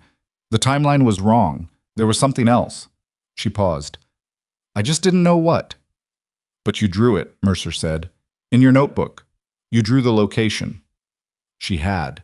She'd drawn a circle on the boundary of the anomalous zones, and it had landed on the relay vault boundary corridor, and she hadn't told anyone because she hadn't been certain enough to tell anyone. And because certainty in her experience was something you earned through careful verification rather than announced in advance of it. I guessed, she said. I had a reasonable guess. Mercer looked at her for a moment with an expression she couldn't fully interpret. Not admiration, something more complicated, the face of someone recalculating a person they thought they'd understood. Harlan finished his radio transmission. He looked at the group, then at Emily specifically. I need everyone out of this vault now. The space is going to be secured pending a technical forensics team. Nobody discusses what they've seen here with anyone outside this room until I say otherwise. He looked at Emily last. That includes you, Ms. Carter. I understand, she said. Do you understand what this means? She looked at the device in the conduit housing. Small, gray, placed with deliberate care in a location that would go unnoticed in routine inspection. Placed 9 weeks ago by someone who had the access and the knowledge and the specific operational intent to put it exactly there. It means your problem was never the cooling system, Emily said. Harlan held her gaze. It means someone inside this facility has been running an operation, he said, for at least 9 weeks, possibly longer. He paused. And the cascade you helped us stop may have been the thing that kept us from finding it sooner. The vault was very cold. Emily could feel it now through her jacket. The 9-degree deficit that the false sensor readings had been hiding. The deliberate cold that someone had introduced into the most sensitive section of the facility's infrastructure. Or the cascade was why we found it at all, she said. Harlan looked at her. If the cascade hadn't happened, Emily said, I wouldn't have been brought in. The sensor anomaly in zones 11 and 12 would have stayed below your attention threshold indefinitely. The drift was subtle enough that it wouldn't have triggered review on its own. She looked at the device. Whatever this is, you found it because the cascade forced a deeper look than you'd have done otherwise. The silver-haired woman was watching her from across the vault. Something in the woman's expression had changed. Not softened, not warmed, but shifted, like a lens coming into different focus. Ms. Carter, the woman said. She'd said Emily's name exactly once since they'd entered the Northwest Quadrant, and it had been to acknowledge her arrival. This was the second time. Emily looked at her. My name is Alderton, the woman said. It was offered flatly, without additional context, in the tone of someone accustomed to names being sufficient. Okay, Emily said. I'm going to need you to stay, Alderton said, beyond today. It wasn't phrased as a request. Emily looked around the vault, at the device in the conduit housing, at Walsh standing motionless with her equipment, at Mercer who was watching the exchange between Emily and Alderton with the particular alertness of someone tracking something they didn't entirely understand. For how long? Emily asked. Until we understand what that device was transmitting, Alderton said, and to whom, and whether the people who placed it know we've found it. Emily thought about her greenhouse, the north-growing row, the calibration kit on her potting bench, and the moisture sensors that needed weekly verification, and the heating schedule that was going to require adjustment as November deepened into December. She thought about her father's books on the shelf, military engineering texts, systems theory, how complex things fail. She thought about the 9-week timeline and what 9 weeks of transmitted data from inside the most sensitive communications section of an underground military installation might mean for people outside those 60 feet of reinforced concrete and granite. Okay, she said. Alderton nodded once. Harlan was already on the radio again. Walsh was moving toward the vault exit. The security specialist was outside, and Emily could hear him relaying instructions to someone on his own radio. Mercer fell into step beside Emily as they filed out. You good? He asked. Quiet, just for her. She thought about it honestly. Ask me again later, she said. He nodded like that was a reasonable answer. They walked out of the cold vault and back into the corridor, and behind them, the security specialist sealed the vault door with a sound like something locking that was not going to be easy to unlock. The forensics team arrived 6 hours later. Emily spent those 6 hours in the system's oversight room with Walsh and Kowalski, running a parallel analysis she hadn't been asked to run, but that nobody stopped her from running, cross-referencing the 9-week sensor anomaly timeline against every logged event in the facility's maintenance and access records for the same period. It was tedious work. The facility's record system was built for security rather than usability, which meant pulling data required multiple authorization steps and produced outputs formatted for people who already knew exactly what they were looking at. Walsh navigated it.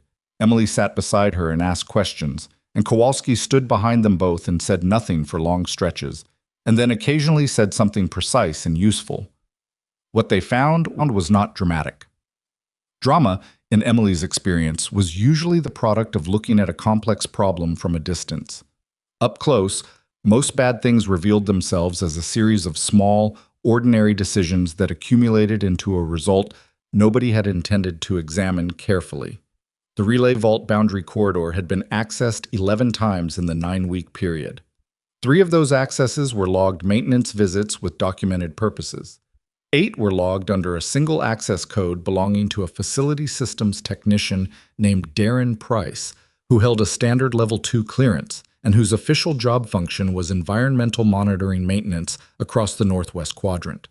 His access code was valid for the boundary corridor. His job function required periodic presence there. 8 visits in 9 weeks was slightly high for a routine maintenance role, but not dramatically so. Not the kind of frequency that would trigger an automated anomaly flag in the access system. It was the kind of frequency that looked completely normal until you already knew something was wrong and started counting. "Is Price here today?" Emily asked. Walsh looked at the roster. "He's on shift, Northwest Quadrant, same as always." Emily looked at Kowalski. Kowalski looked at the access log. Neither of them said the obvious thing, because the obvious thing had implications that weren't theirs to act on. Walsh picked up her desk phone and called Mercer. The debrief happened at 1400 hours in a room Emily hadn't been in before, smaller than the oversight room, no windows obviously, a rectangular table with 8 chairs and a wall screen currently showing a still image of the device from the relay vault, photographed in situ before the forensics team removed it. Harlan sat at the head of the table. Alderton sat to his right. Mercer was beside Emily. Walsh and Kowalski were across from them.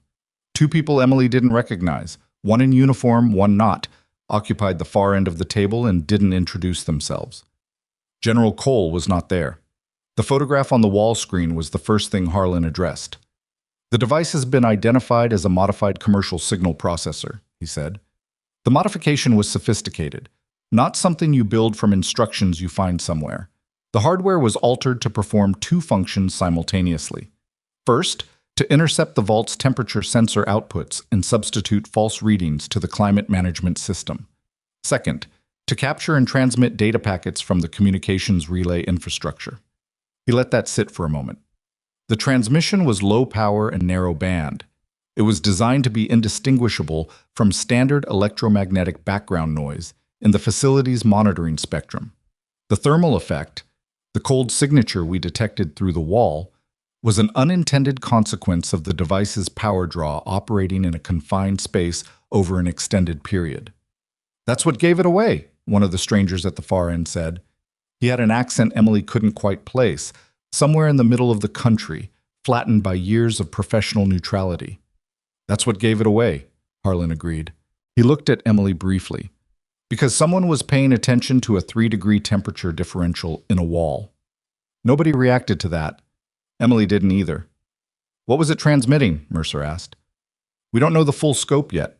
The device's onboard memory retained partial packet logs. The forensics team is working through it." Harlan picked up a folder in front of him and set it back down without opening it, a gesture that looked like habit.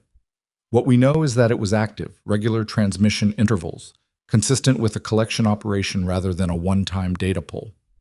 9 weeks of transmission," Walsh said, "at minimum." The room was quiet for a moment in the specific way rooms get quiet when everyone present is thinking about the same number and what it represents. "I want to talk about Price," Alderton said. It was the first thing she'd said since the debrief started. She said it in the flat, controlled tone of someone who had been waiting for the conversation to reach this point. Harlan nodded. Mr. Price was located at approximately 1300 hours. He's been asked to remain in a secure area pending interview. He paused. He hasn't been informed of the specific reason. Does he know we found the device? Mercer asked. We don't believe so. The vault was sealed with minimal personnel present. The access roster for today doesn't show any communication between Price and anyone who was part of the inspection team. He'll know something is wrong, the second unknown person said. She was a woman in her 50s, dark-haired, with the kind of stillness that Emily associated with people who spent a lot of time in situations where moving first was a disadvantage. He'll know something is wrong, Harlan agreed. Whether he connects it to the device is a different question. Alderton looked at the photograph on the wall screen. The installation required detailed knowledge of the vault's internal layout. The conduit housing where the device was placed is not visible from the vault entrance. You'd have to know it was there. Price's access logs show 11 entries to the boundary corridor, Emily said. 8 under his code over 9 weeks. The first one is dated 2 days before the sensor anomaly starts in zones 11 and 12. Everyone at the table looked at her.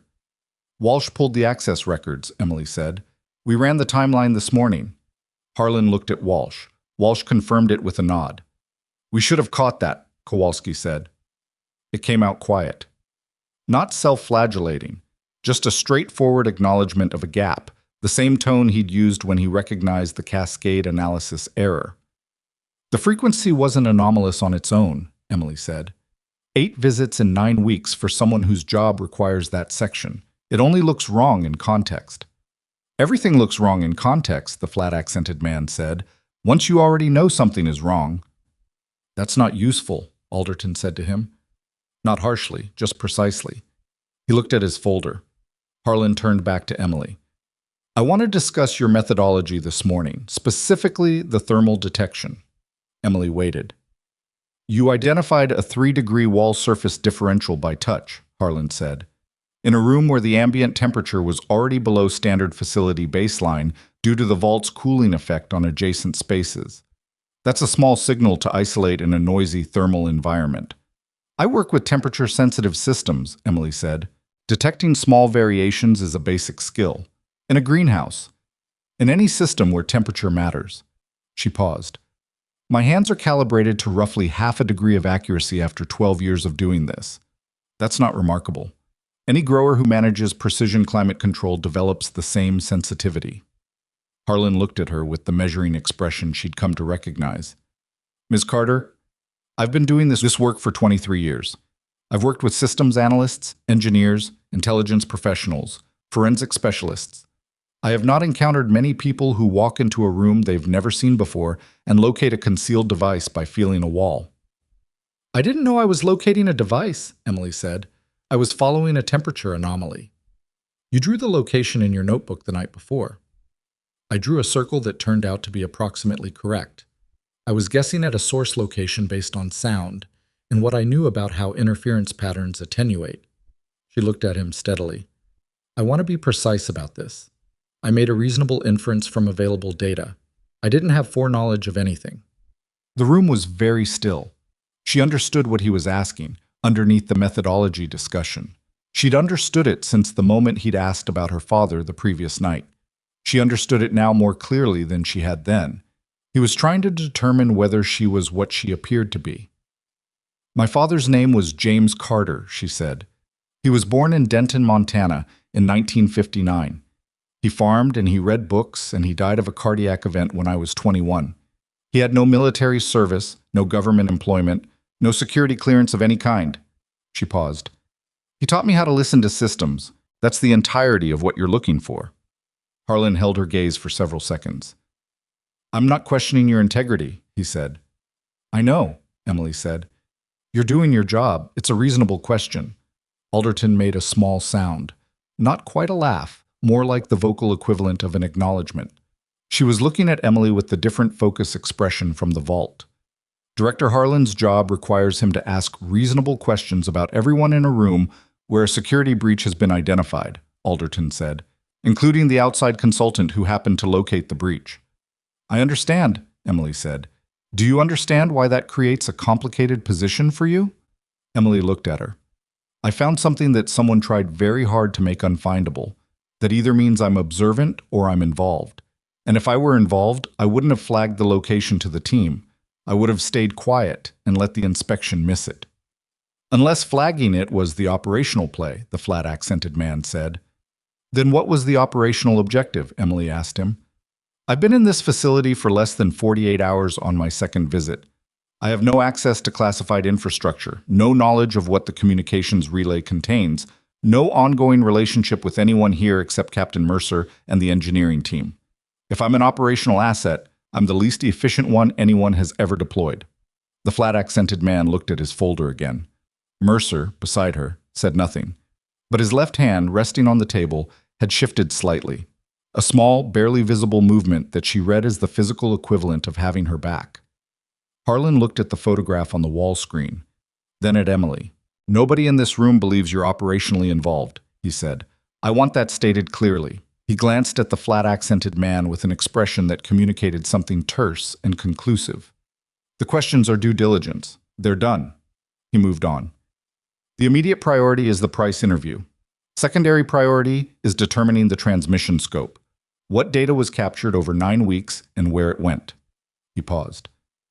Ms. Carter, I'm going to ask you to stay through the Price interview. Not in the room, but available. Why?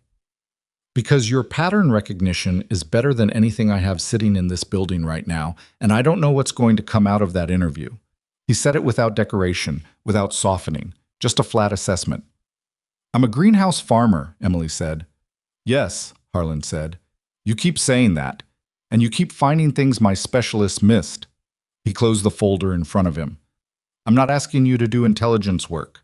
I'm asking you to be in the building. If Price says something that requires someone to understand how an environmental system operates, I want you accessible. Emily thought about it. Okay, she said. The wait was 2 hours. Mercer brought her to a break room adjacent to the interview section. Not the same break room from that morning, a different one, smaller, with a coffee machine that was out of order and a vending unit that dispensed things Emily ate without tasting. She sat at the table with her green notebook and worked through the access log analysis she and Walsh had started that morning, pushing it further, not just counting Price's entries, but mapping their timing, their duration, their relationship to scheduled maintenance windows. The pattern that emerged was careful. Each of Price's 8 boundary corridor visits had occurred within a window that either coincided with or immediately followed a scheduled maintenance event in the adjacent zones. If you were auditing access logs routinely, the visits would read as maintenance spillover, a technician finishing related work in a nearby section. It was not the plan of someone improvising. It was the plan of someone who had looked at the facility's audit patterns and designed access behavior to fit inside them. Emily wrote, knows the audit thresholds in the margin. Then, 9 weeks of careful. What changed? Nothing had changed. That was the answer. Nothing had changed for the person who installed the device. The cascade had changed things. The engineering team had been driven into a deep diagnostic mode that exceeded normal operating parameters, and that deeper mode had created conditions for someone to notice what routine monitoring would have missed. The device would still be there, transmitting, if the cooling system upgrade hadn't triggered the cascade. She kept coming back to that. The door opened and Mercer came in. He looked like the 2 hours had been hard on him in ways that had nothing to do with physical effort. Interview is done, he said. Emily closed her notebook. And? Mercer sat across from her. He put his hands flat on the table and looked at them for a moment. Price didn't install the device, he said. Emily was quiet. He knew it was there.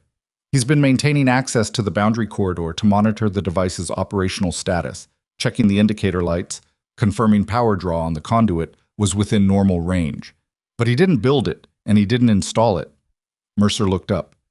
He was told to monitor it by someone he met outside the facility, someone who knew the facility's layout, the vault's infrastructure, the access protocols, someone who gave him specific instructions about timing, about which maintenance windows to use, about what to check for. Did he give a description? He gave his civ a description. Mercer paused. Alderton is working it now. Who does she work for? I'm not authorized to tell you that. But it's not the same organization as Harlan. Mercer looked at her. No. Emily absorbed that. 2 separate oversight bodies. both present within 48 hours of the device being found, with apparently different information and different authority, which meant the device had implications that extended beyond the facility's own chain of command.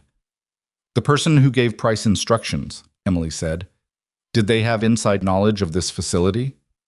The level of detail Price described, vault layout, conduit placement, audit thresholds, maintenance window timing. Mercer stopped. It's not something you could reconstruct from outside. You'd need direct familiarity. Or documentation. The documentation that would contain that information is classified at a level that… He stopped again, differently this time. The stop of someone who had just followed a line of reasoning to a place they hadn't expected to arrive. Emily watched him arrive there. Former personnel, she said. Mercer looked at the table. The facility has been operational for 19 years, she said. People cycle through. Some of them leave. Some of them leave with detailed knowledge of how this building works and how its security systems operate. 9 weeks ago, someone used that knowledge to install a device in exactly the location least likely to be found during routine operations. I know, Mercer said. Does Harlan know? Harlan has been pursuing this line since before this morning. Emily looked at him. Since before the inspection? The post-incident review was partially a cover, Mercer said. He said it carefully, watching her face. Not for the inspection specifically, but the review created a legitimate framework for Harlan to be present with elevated access while he worked a separate thread. Emily thought about this. He knew about the 9-week anomaly before he came here, she said, before Voss brought it up. He'd flagged it from external analysis, but he needed eyes inside the facility to confirm the source. And he needed someone who wasn't part of the institutional framework to look at it without preconceptions. Mercer said nothing, which was its own answer. Emily sat back in her chair. She felt something she didn't have an immediate word for. Not anger, not exactly. Something more like the particular fatigue of understanding that a situation had been larger than it appeared from where she was standing. Voss's consulting offer, she said. Was that genuine? Yes, Mercer said, completely separate from Harlan's thread. Voss didn't know about the 9-week anomaly when she came to see you. She was following up on the Cascade resolution. But Harlan knew about the anomaly and saw an opportunity. He saw a person with an unusual skill set arriving in the building with legitimate access and no institutional preconceptions. He didn't engineer your involvement, he used it. Emily looked at him steadily. There's a difference. Yes, Mercer said. There is. He held her gaze. He wasn't apologizing. He was acknowledging, which was different. The specific act of a person who understood a distinction and wanted her to know they understood it. Why are you telling me this? She asked. Because you're going to figure it out anyway, Mercer said. And because you've been in this building for 2 days on the basis of being asked to help, and you've helped considerably, and you deserve to know what you were helping with. Emily looked at the wall, at the door, at the broken coffee machine. She thought about Harlan asking about her father, about Alderton appearing without introduction, about the way the post-incident review had been framed as routine, while 2 separate oversight operations ran parallel to it. Is General Cole involved? She asked. Not the cooling upgrade, the device. No, Mercer said. It came out immediately without calculation. I would stake a significant amount on that. But someone is looking at him anyway. Someone is looking at everyone, Mercer said. That's how this works when something like this surfaces. You look at everyone with access until you can eliminate them, including me. The flat-accented man is Kellner, Mercer said. He works for a different office than either Harlan or Alderton. His questions in the debrief were his actual job, not hostility. I wasn't offended, Emily said. I was just answering them. I know, Mercer almost smiled. That was the right approach. The door opened without a knock and Walsh came in. She was carrying a tablet, and her expression had the look Emily had come to associate with Walsh's processing face, the one where she was running ahead of what she was about to say. I need Ms. Carter, Walsh said. Now, if possible. Mercer stood. Emily stood. What is it? Emily asked. The forensics team pulled the device's packet logs, Walsh said. They're having trouble interpreting part of the transmission protocol. It's not a standard format. Harlan wants your read on it.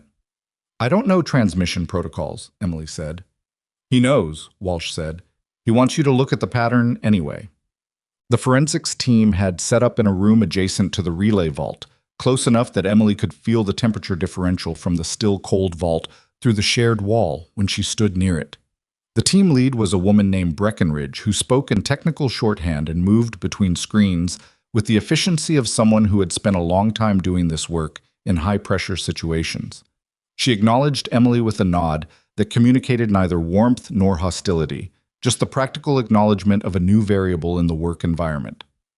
The device transmitted in 2 modes, Breckenridge said, pulling up the packet log on the main screen. Mode 1 is the temperature sensor spoofing. That's straightforward, we've fully characterized it. Mode 2 is the data capture transmission. That's where we have the interpretation problem.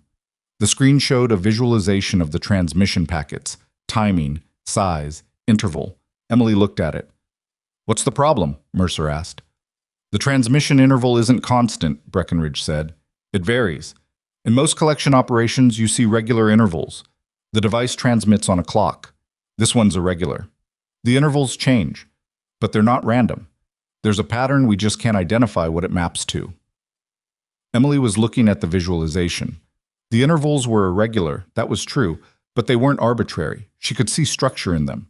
The variation wasn't noise, it was information. The spacing between transmissions was itself encoding something. "It's keyed to something in the facility," she said. Breckenridge looked at her. "What makes you say that?" "The intervals are irregular but bounded. They don't go above a certain duration or below a certain minimum. They're varying within a specific range." She pointed at the visualization. "That's not a clock. That's a trigger. Something in the facility is triggering the transmissions." Breckenridge was already pulling up secondary data. If it's a facility trigger, it would show up as a correlation between the transmission timestamps and some logged facility event. She ran the correlation search. "What am I looking for?" "Something that varies but stays within a consistent range," Emily said. "Something cyclical but not perfectly regular." The correlation search ran for 90 seconds. It returned a match. The transmission intervals mapped precisely, within seconds, to the facility's ventilation cycle. Every transmission occurred in the first 30 seconds following a ventilation cycle shift, when the facility's sensor network was in a momentary recalibration state between cycle phases. 30 seconds of reduced sensor sensitivity. 30 seconds in which a narrow-band transmission would be even less distinguishable from background noise than normal. Breckenridge stared at the correlation output. "It was transmitting through the ventilation windows," she said slowly, "using the sensor recalibration dead zones to mask the signal." "Whoever designed this knew the ventilation cycle timing," Mercer said. "Knew it well enough to synchronize a transmission protocol to it," Breckenridge said. She looked at Emily. "How did you see that?" "I've been listening to the ventilation system since I arrived," Emily said. It was a simple answer. It was also completely true. Harlan had come into the room at some point in the last several minutes. She hadn't registered when. He was standing near the door listening. "The correlation gives us the transmission windows," he said. "Breckenridge, can we backfill from the timestamps to reconstruct the full transmission scope?" "Give me 2 hours," Breckenridge said. Harlan nodded. He looked at Emily. "I owe you an explanation." "Captain Mercer gave me one," Emily said. Harlan absorbed that without visible reaction, which meant either he'd expected Mercer to tell her or he was very good at not reacting. "Then you know why you're here," he said. "I know part of why I'm here," she said. "I know you used my consulting access as a frame for bringing an outside observer into the facility without disrupting your investigation's cover.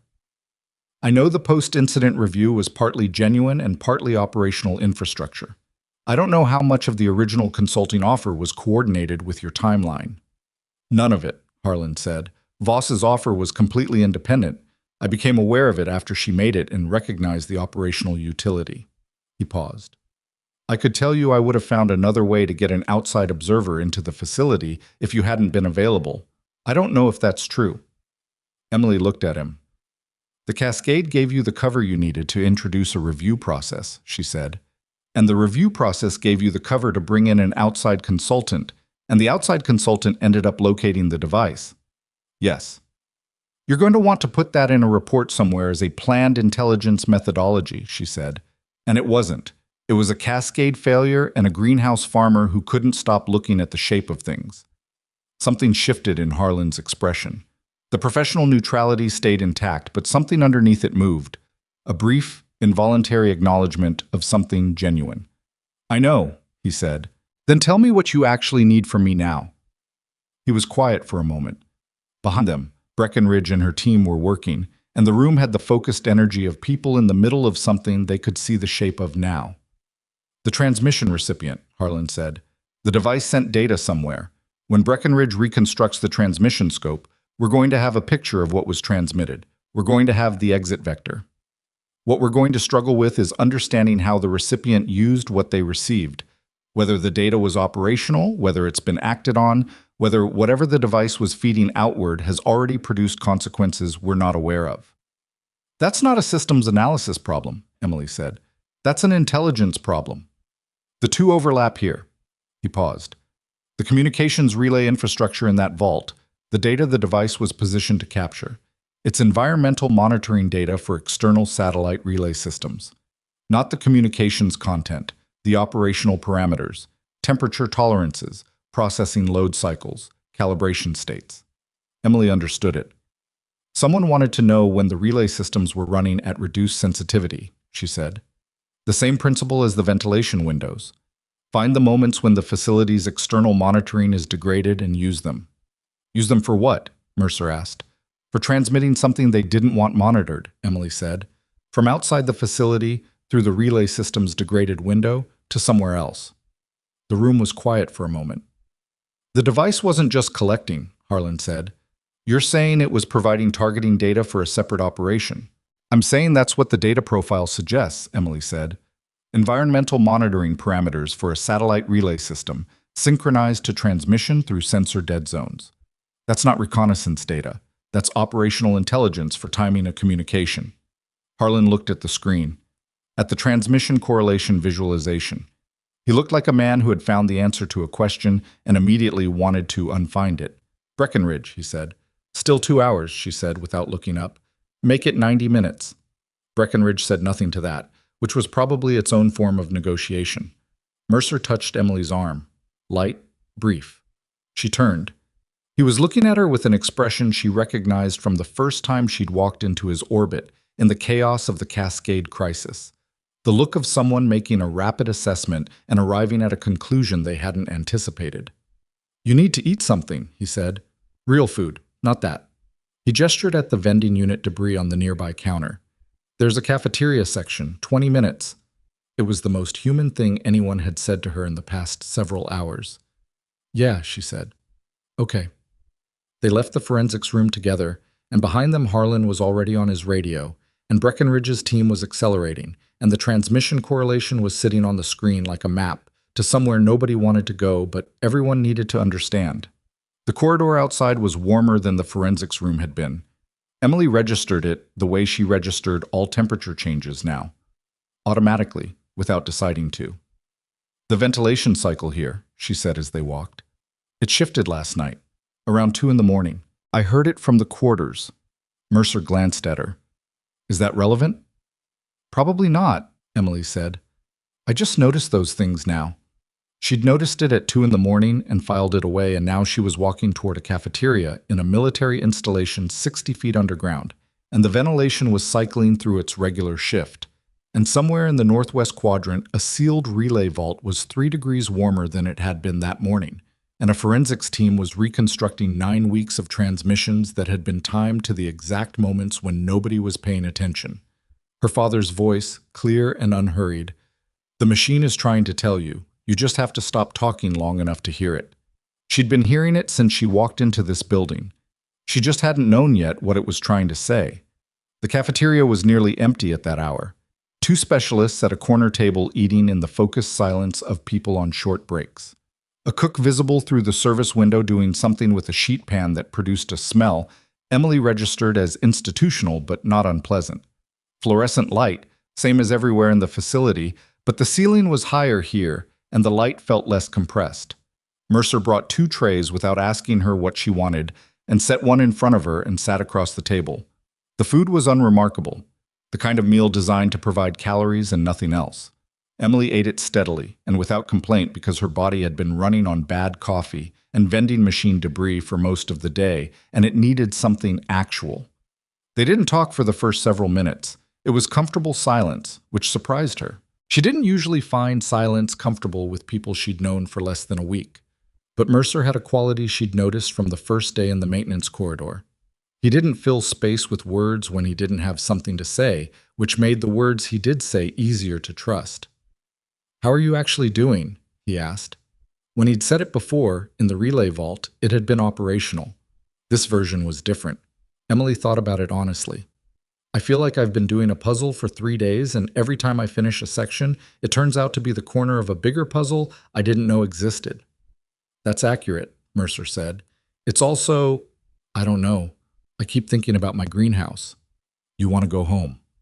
"I want to go home and check my moisture sensors and see if the ventilation adjustment in the north row held over the last 2 days." She paused. "And I want to understand what's going to happen here. Not because it's my problem to solve, because I've been inside it for 3 days and now it's connected to me whether I want it to be or not." Mercer looked at his tray. "Breckenridge is going to finish the transmission reconstruction. Harlan and Alderton are going to take it from there. Price is in custody and cooperating. The description he gave of the contact person has been passed to people with the specific capability to do something with it." "And General Cole?"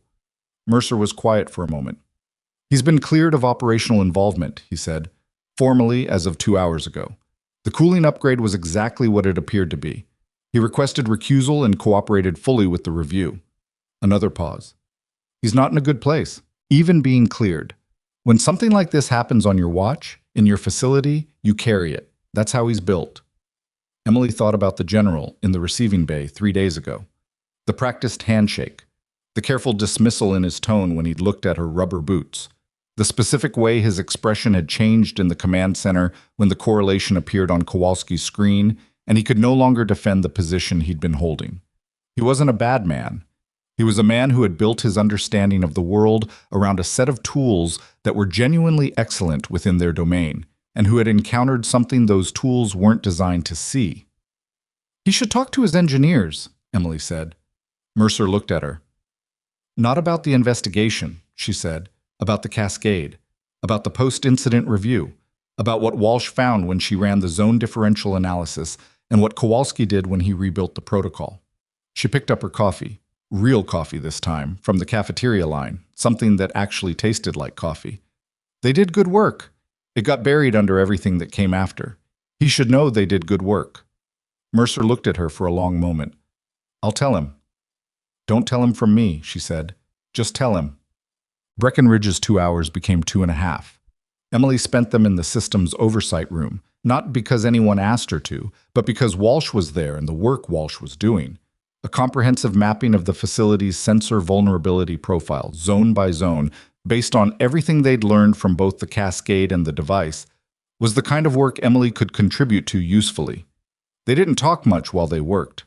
Walsh had a way of operating that was similar to Emily's own, focused, methodical, occasional questions when something needed verification, long stretches of silence that weren't awkward because they were full of thinking. At one point, Walsh said, without looking up from her screen, "I got your letter." Emily looked at her. "The 3 points about the zone differential methodology," Walsh said. "I forwarded them to Okafor. He agreed with 2 of them and had a counterargument for the 3rd that I think holds up." A pause. "I was going to write back. Things got complicated." "They did," Emily said. "The counterargument is basically that in high thermal mass environments, the assumption you were questioning actually produces a more accurate baseline than the alternative. But in low thermal mass configurations, it overcorrects," Emily said. "It overcorrects," Walsh confirmed. "So you're both right in different contexts." She finally looked up. "I'll send you the full write-up when this situation stabilizes." "I'd like that," Emily said. Walsh held her gaze for a moment with the direct, assessing look that Emily had come to understand was just how Walsh looked at things she was taking seriously. Then she went back to her screen. It was, in its way, one of the more satisfying exchanges Emily had had in the past 3 days. Harlan came to the oversight room at 1800 hours. He came alone, which Emily noticed. He sat down at the table rather than standing, which she also noticed. In every previous interaction, he'd remained standing. the posture of someone managing a situation from a position of control. Sitting meant something had settled. Breckenridge finished the reconstruction, he said. Walsh looked up. Emily set her notebook down. 9 weeks of transmission data, 43 separate transmission events, all timed to the ventilation windows. He put his hands flat on the table. The same gesture Mercer had used that morning, the physical language of someone about to say something true and wanting the surface under their hands to make it real. The transmission recipient has been identified. It's a relay point, a commercial satellite uplink outside the facility's monitoring perimeter. The final destination is still being worked, but the relay point gives us a geographic anchor. Does it tell you what they were planning? Emily asked. It tells us what they have, Harlan said. 43 snapshots of the facility's external relay operational parameters, timed to low-sensitivity windows. That's enough to map the facility's communication blind spots. If someone wanted to transmit something through the facility's relay system without it being logged, they'd have a timing map, Emily said. They'd know exactly when to push the signal through. Yes. Has anyone used the map? Harlan looked at her. That's the part we don't know yet. We know the map was being built. We don't know if it's been used. He paused. Alderton's team is working that thread now. It'll take time. Does knowing the map exists let you close the window? Emily asked. If you recalibrate the relay system's sensitivity parameters, the timing map becomes obsolete. Harlan looked at her steadily. Yes, that's the immediate operational response. Recalibrate the relay sensitivity to eliminate the blind spots the device was mapping. Walsh has already begun the protocol. Walsh confirmed it with a nod without looking up. But we don't recalibrate yet, Harlan said. Not until Alderton's team finishes working the thread. If someone is actively using the timing map, and we close the window suddenly, we alert them that we've found the operation. Emily understood the logic. She didn't like it, but she understood it. How long? 72 hours, Harlan said. Alderton has committed to 72 hours. The number landed in the room, and Emily sat with it. Is there anything more you need from me during those 72 hours? She asked. Harlan looked at her directly. No, you've given us everything we need. He paused. More than everything we had any reasonable expectation of receiving. I want to go home, Emily said. I know. I have work to do. The greenhouse doesn't run itself. I know that too. He reached into the folder he'd carried in, the same folder she'd watched him pick up and set down in every meeting, and produced a document. He slid it across the table to her. This is the formal consulting agreement Voss drafted. I've added a clause on my own authority that provides you with additional clearance for future engagements, should you choose to accept them. He paused. I also added a compensation adjustment. The original rate was appropriate for a systems consultant. It wasn't appropriate for what you actually did here. Emily looked at the document. The revised rate was significant, not enormous. Not the kind of number that would change the fundamental character of her life, but significant in the specific way of a number that would fix the irrigation controller she'd been patching for 2 years and replace the greenhouse heating unit that was one bad winter away from failing completely. You don't have to accept it, Harlan said. The clearance and the rate. You can take the original agreement or none of it. She looked at the document for a long moment. Then she picked up the pen that Harlan had placed beside it. A plain black pen, not a good one, the kind that lived in a government office without anyone claiming ownership of it. She signed it. I want copies of everything Walsh and Breckenridge produce on the sensor vulnerability mapping, she said. The methodology, not the classified details. The approach. Done, Harlan said. And I want Walsh's contact information. Direct, not through a coordinator. Harlan glanced at Walsh. Already done, Walsh said from her workstation. She held up a card without turning around. A plain white card with a handwritten number on it. Emily took it. General Cole found her in the corridor outside the system's oversight room at 1900 hours.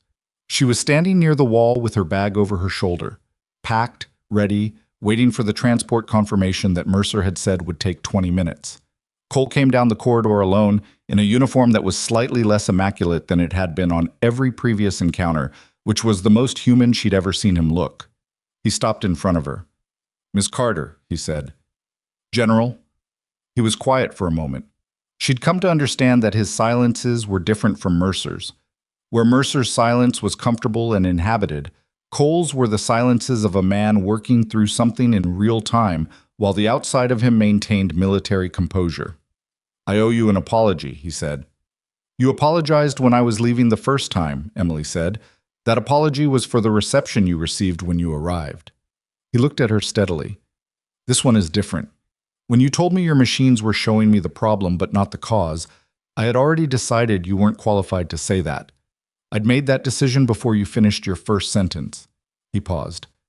"That's not how I was trained to think. It's how I'd learned to think, which is different and worse." Emily looked at him. He meant it. She could tell, not from the words, but from the quality of stillness around them. The way he wasn't performing sincerity, but simply expressing it without decoration. "You let me do the work," she said. "That's what mattered." "I let you do the work because I was out of options," he said. "I want to be accurate about that." "Most people don't let someone do the work even when they're out of options," Emily said. "They find a way to run out of time instead." Cole absorbed that. "The Cascade would have shut down this facility for hours," he said, "possibly longer. The timing, the operational impact." He stopped. "You saved something significant, and then you found something we didn't know we'd lost." He paused. "I filed a formal commendation with Director Harlan's office." Emily blinked.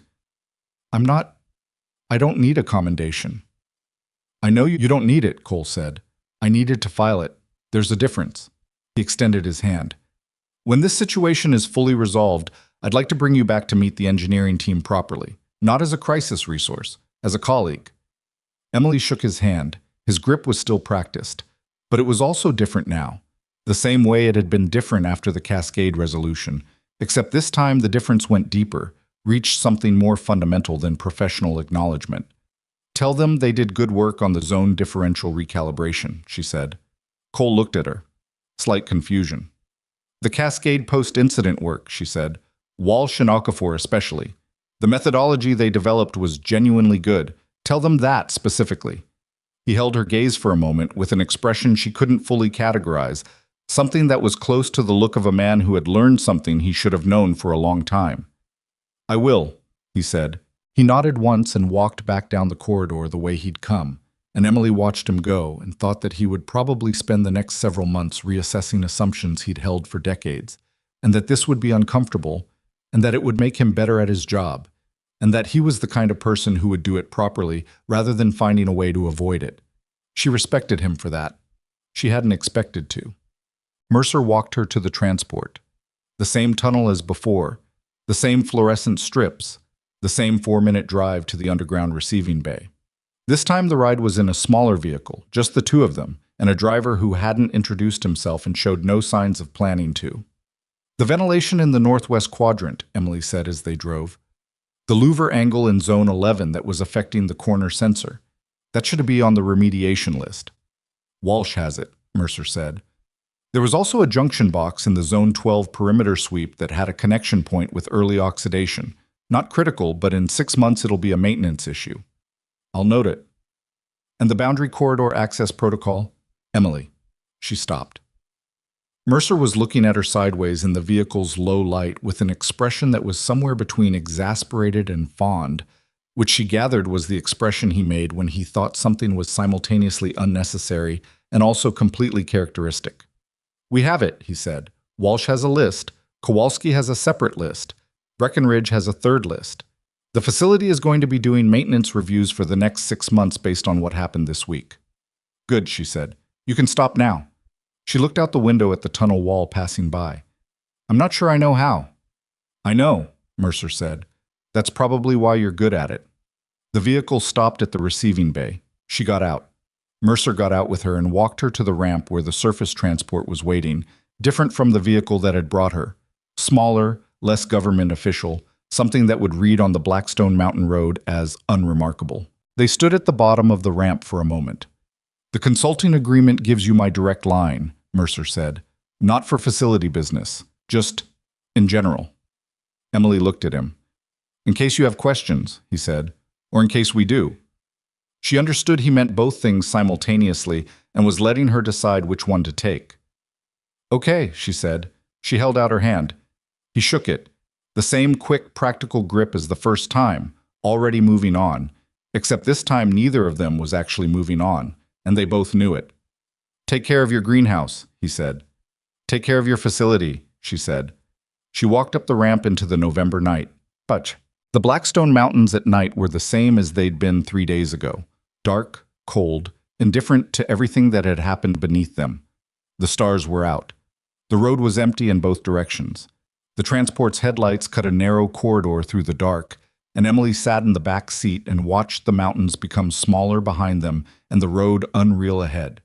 She wasn't thinking about the device or the transmission reconstruction or Alderton's 72-hour window or any of it. She was thinking about the North Growing Row, about the moisture sensors that had read slightly high on Tuesday morning, about whether the ventilation adjustment she'd made before the federal vehicle arrived had held through 3 days of November temperatures, or whether she'd come home to a microclimate problem she'd need to diagnose from the beginning. She was thinking about her father's shelf of books, and the margins of every one of them in his precise, cramped handwriting, questions more than answers, the notations of someone who was never quite satisfied with what he understood, always pushing at the edge of it, always certain the system had more to say if you listened carefully enough. She'd called him obsessive when she was a teenager. He'd said, "No, I'm just paying attention. The difference matters."